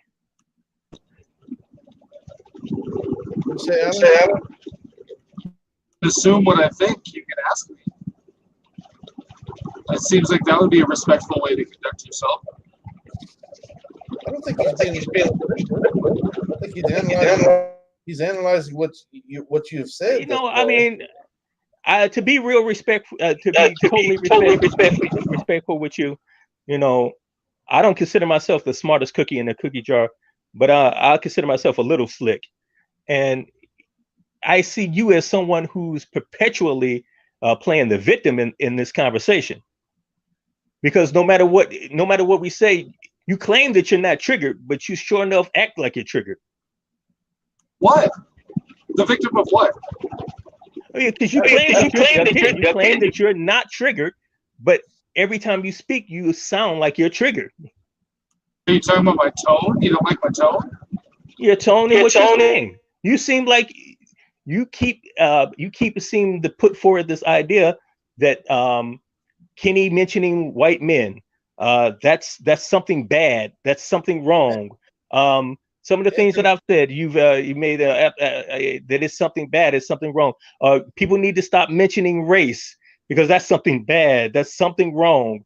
I don't understand. Maybe you need to. I don't know what goes on inside your mind, inside your heart. But I can only read your reaction as I'm having this conversation with you. On top of that, Alan and I have had this discussion about religion and race dozens of times. Yeah, and he always. If you really have a problem with racism, why do you only have a problem with the word white male being mentioned a couple of times? That seems to be the thing you're triggered about. Before I answer, you've mischaracterized me a couple times. I feel like I need to correct that. You said that I say it's something bad and something wrong. I did not say that. It's untrue. Oh, is this something good? It was something that I neither characterized as good or bad. I was just asking why. Okay, and it was explained to you why. What? It was explained to you why. I'm sorry, if the sound is too quiet, I'll hear it. When I re-listen later, I'll hear it again. But I'm not sure, like, you say that it's good to discuss. Racism is real, we should discuss it. Okay. Hold on. It's part of the topic. Sir, please don't interrupt me, sir. So I'm having a conversation with you. So you say we got to let him speak, brother. Otherwise, whenever you speak or I speak, go ahead. Go ahead, Adam. Am I unmuted? Yes. You say it's something that we should discuss. I respect that. So when I open the discussion by saying, "Why do you keep bringing up race?" Does that make me a bad guy? I'm just wondering why is that concerning to you? But other aspects of racism aren't something you seem to be concerned about. You're not concerned about the central topic of the show, that President Biden, in the midst of a failed presidency and economic hard times, international hard times with China and Russia, all of a sudden pulls out the Al Qaeda card, and I killed one of the leaders of Al Qaeda. Same thing that Obama did. So I didn't mention that because I agree with you on the premise that governmental leaders often bring up distracting narratives to take away from their own failures. I guess I could have just said the word, "Go, Mr. Edwards," you're right. But like the mention of race over and over again, if he was mentioning any race, if he said, "Oh, all these black people," over and over and over again, or even once, if he said, "Oh, the Mexicans, blah, blah, blah," repeatedly, or even once, I would have also asked the same question. Why do you bring up the fact that they're Mexican or black or Asian or whatever? But Because did to me, you hear it's dominantly the reversed. reasons? I don't recall saying anything about white people over and over and over again. Well, he's mentioning that you mentioned white men doing mass shootings or white men being terrorists. Yeah, you mentioned that 2 or 3 times. That's maybe reality. 4 times. Yeah, because their religion is not mentioned, and they're not called terrorists. They're not called terrorists because they're white. Let's be real. Their religion is not mentioned because they're white. That's a reality. If they were dark-skinned and if they were Muslims, their religion would be mentioned, and the mere fact that they're dark-skinned, their religion would be mentioned. It's racism. And also, I would add that religion would be the central explanation for why they acted the way they acted. And the thing is, to be honest, Alan, you're almost being racist, and I don't think you're a racist, but you're almost being racist in your approach, in that you're sidestepping the main issue, as the brothers pointed out 3 times now, about Muslims being targeted as the villains. Okay, Muslims who are stereotypically seen as being brown-skinned people from the Middle East.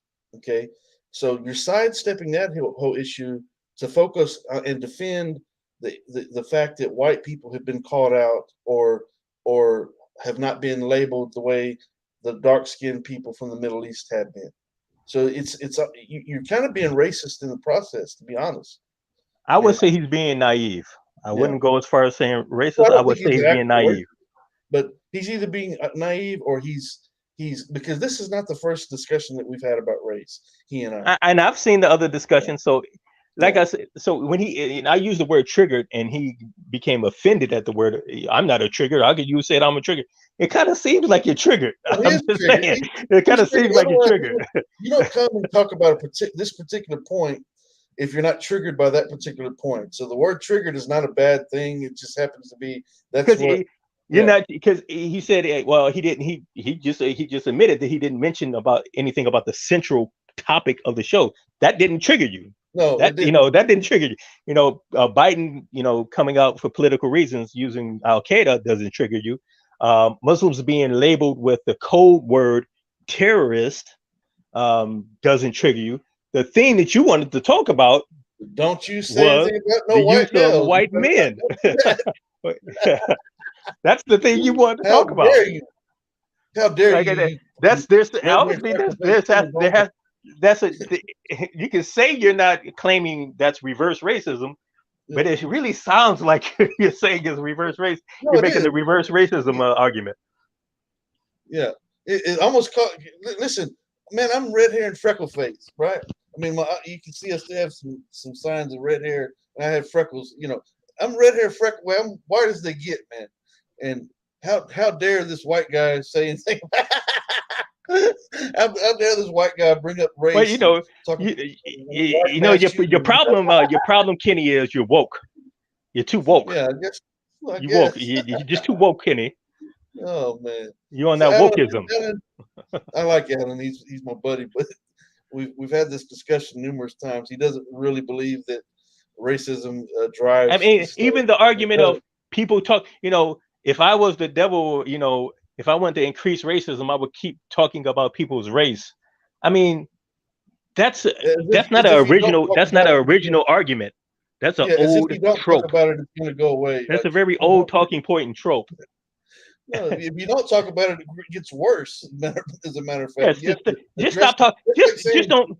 Can he stop mentioning the use of terrorism being applied to people of a particular race and not to another particular race? The way you get rid of that is by not talking about it. It's like saying I walked out to the yard and stepped into some dog poop, and if I don't talk about the dog poop, it's not going to smell. I mean, it is. Somebody needs to tell you, hey, look, you got some. And I hate, and again, this is why I say he's naive. I hate to break it to you, but racism is all around the globe. Oh man, it's everywhere. The racism. There was a time where 90% of the Muslims in the Muslim lands were under the control of the Western colonial powers. Over 90% of Muslim lands were occupied and colonized by the Western powers. And many of them, even though they've received some semblance of freedom, their economy and the assets of their country are still controlled by the Western powers. Yeah, we see that in Western Africa and North Africa, that the people are still speaking French, and the central currency is the French franc, and France has control over their central banks. So even though there may be Arabs and Black people at the head of the government, they bow down to the Western powers. Yeah, brother, let's go back and pay tribute. So I mean, global racism and beyond global racism, white supremacy still exists. Yeah. And when you and there's a problem in America when you even mention that or attempt to talk about. If you use the word white supremacy, it seems to be the same group of people, white men, who get triggered by that. Yeah. And say, why are you talking about that? Stop talking about that. It bothers me when you talk about that. It's racist when you talk about that. Let's go back to him and see what he's got to say to respond. During the time I was muted, the first half of the time, I think I was mischaracterized 3 or 4 times. I didn't have a chance to respond. I didn't take notes because I'm driving. I kind of feel like it's silly for me to continue with you guys because all you do is put words in my mouth and then mute me. Alan, listen, we're not putting words in your mouth. What we're doing is analyzing. But we're analyzing what you've said in this conversation and drawing our conclusion based on that. So we're not trying to categorize you or analyze you unjustly. We're taking what you have said and telling you what we think based on what you've said and what you've chosen to talk about. What small, minute version or topic within the main topic that you extracted to make your talking point. That's why we're saying what we're saying. We're not being unjust. We're just telling you why we're saying what we're saying. Go ahead. If that's what's fun for you, if you enjoy just going ad hominem, not really addressing the point, calling something an old trope, even though it's a valid point, have fun. If you like picking on people, I enjoy it. Alan, no one has said anything rude to you. We haven't said anything directly about you and accused you of anything. I said earlier that I think that you're being slightly racist. But I also clarified and said I don't believe that you're a racist, but you're being slightly racist by only wanting to talk about that one particular point. But we're not using ad hominem against you. No one's been disrespectful to you. Brother Abu Yazid, C.L. Edwards, I guess he lost his signal or something. He's not here now, but I'll go back to you. Well, you often invite me to participate. I'd say I don't like the way I'm treated when I participate, so I still figured I'd give it a shot. How are you?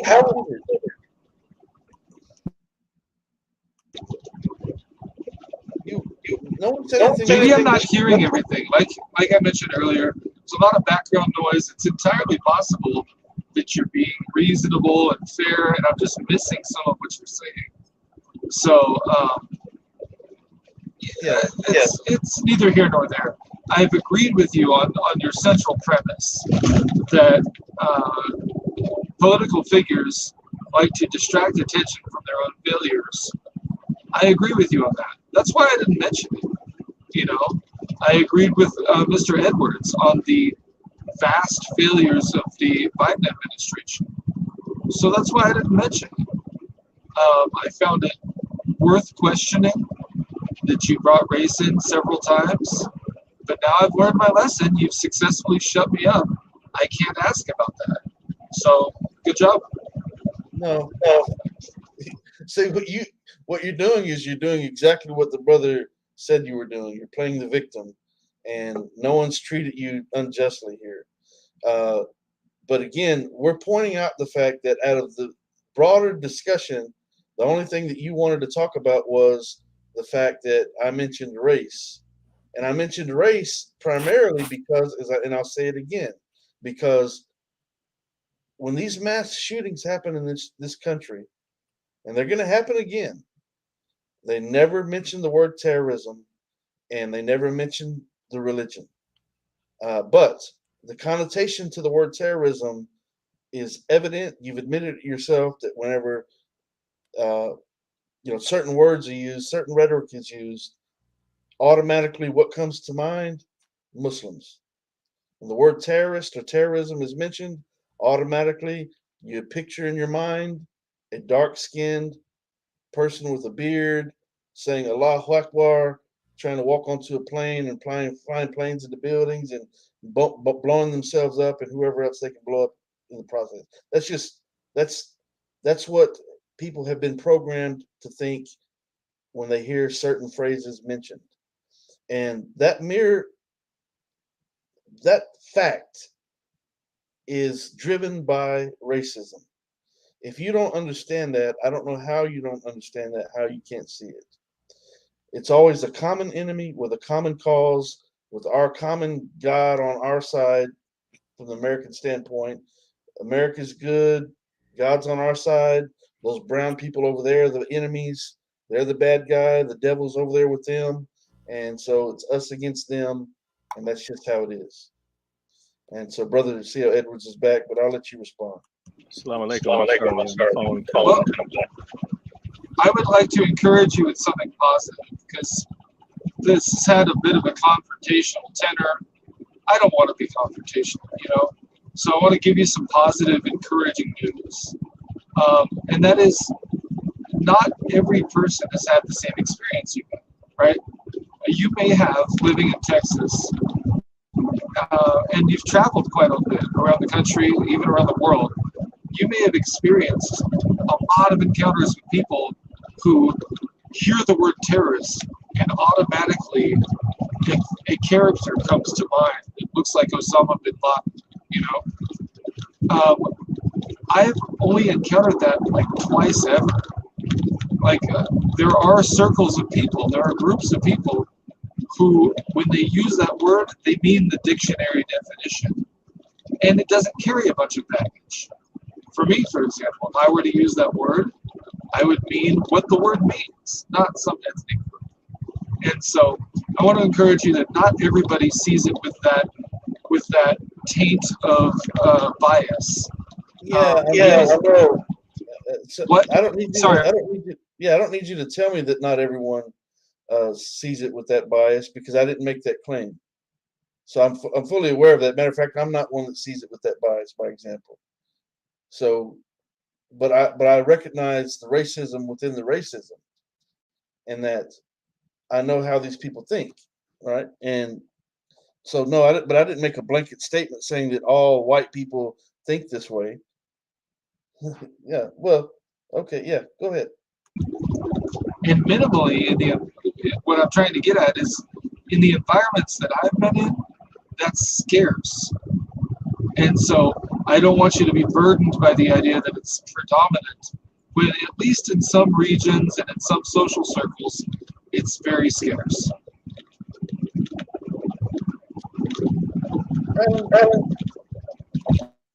To say that is to, I don't know, it's almost to undermine the ongoing effort by the people of power, the people who make these movies that we've mentioned, the people who write these headlines, their ongoing efforts to criminalize and villainize and dehumanize people of color and uh, Muslims throughout the world who are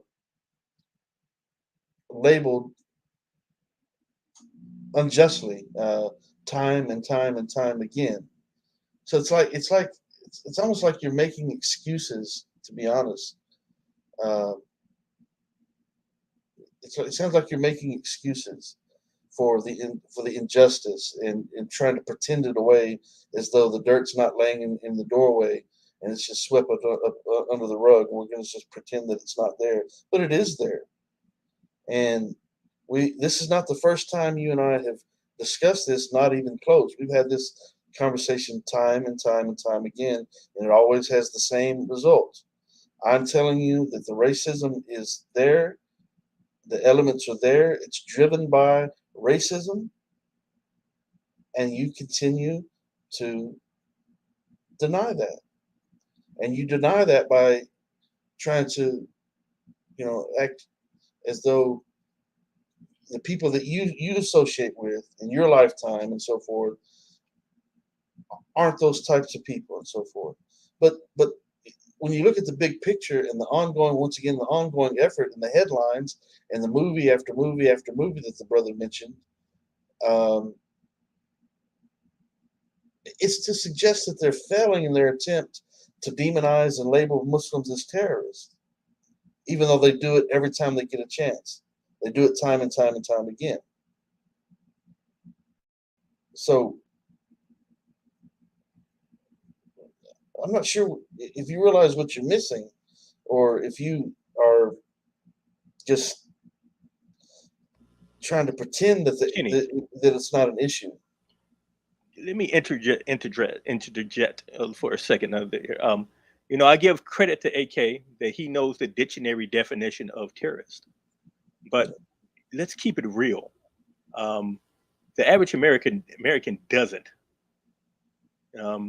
How many people are coming home from hard days of work to read a book or to search words in a dictionary, versus how many people come home to watch Disney Plus and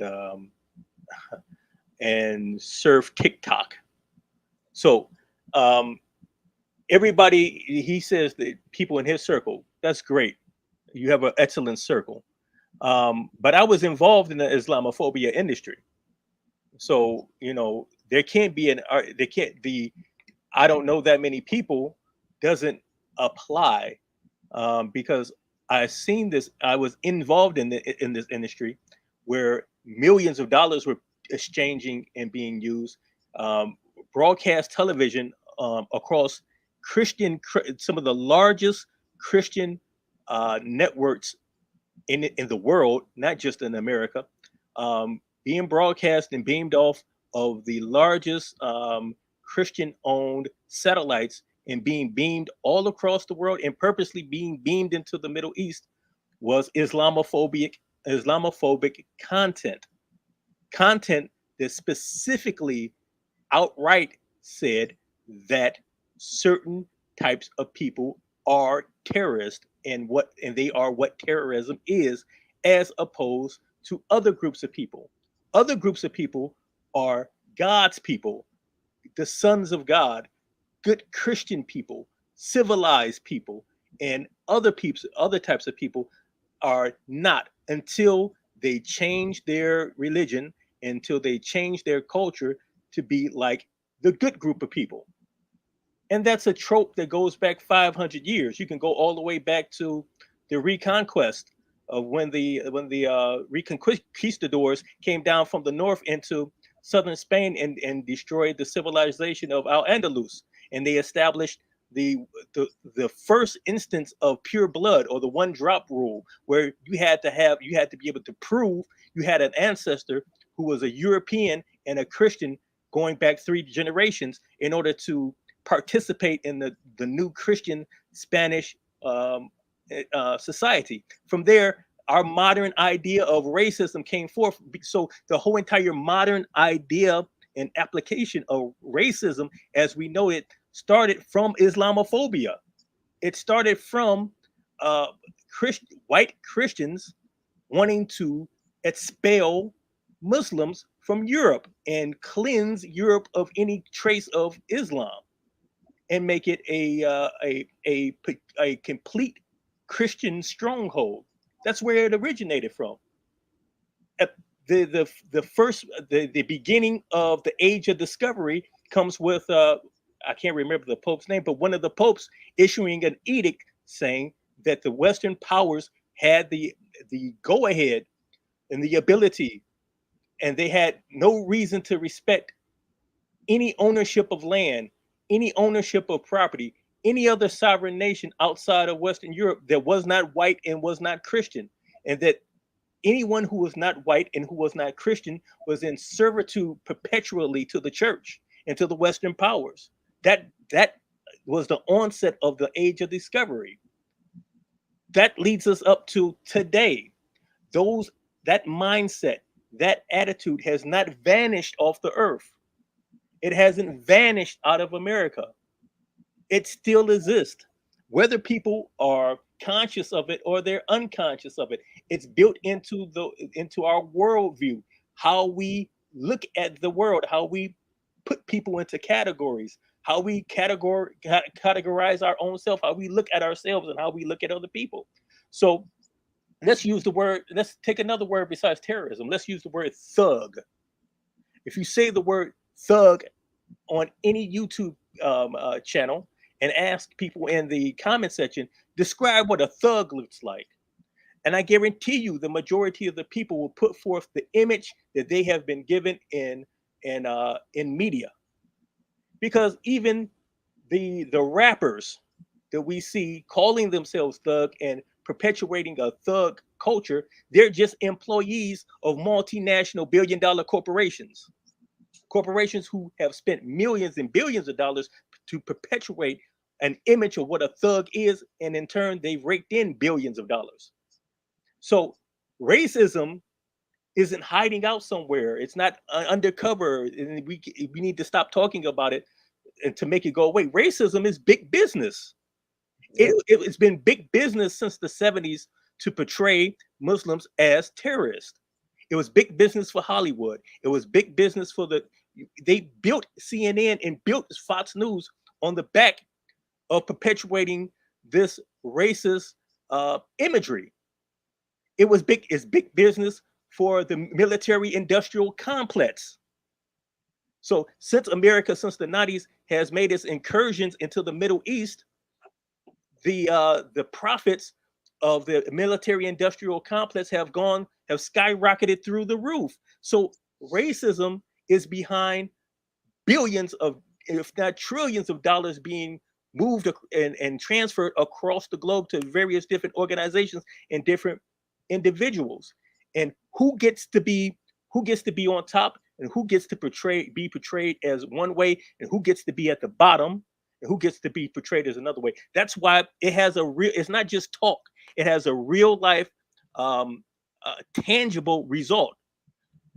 That's why there's a global difference in wealth and standard of living between the global north and the global south. It was created. That didn't just happen because people in the global north are smarter and better, and people in the global south are stupid and immoral, as some people would like to portray. It happened because of systematic.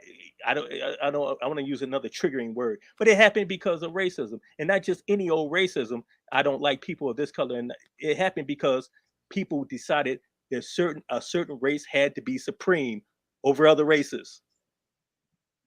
Okay, brother, you've said that very well. Certainly better than I could articulate it. You've said it very well. So, may Allah bless you for your efforts and your intentions.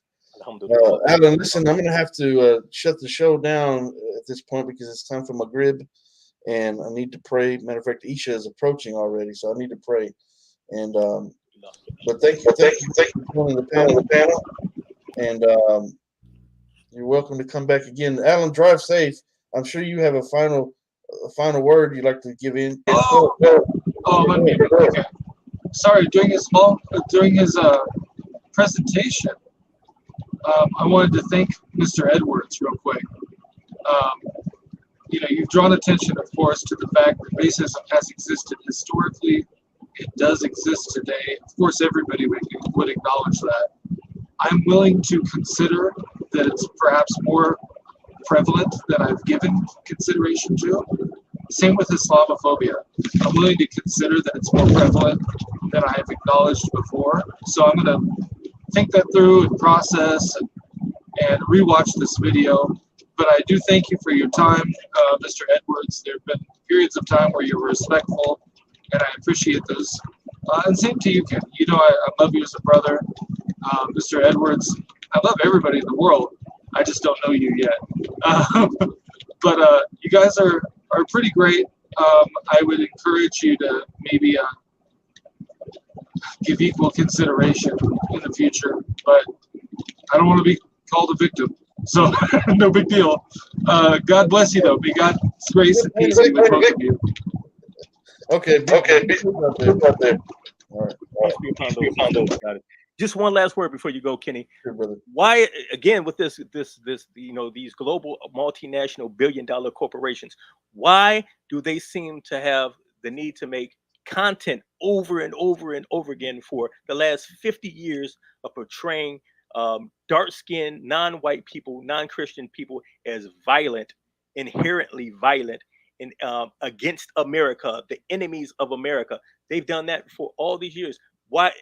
So do you think they're ever going to start making movies and television shows about white terrorists being inherently violent and being against America? You know why they won't do it? Because their audience wouldn't want to see it, because their audience would be triggered, because their audience wouldn't want to see themselves portrayed that way and those words being applied to them.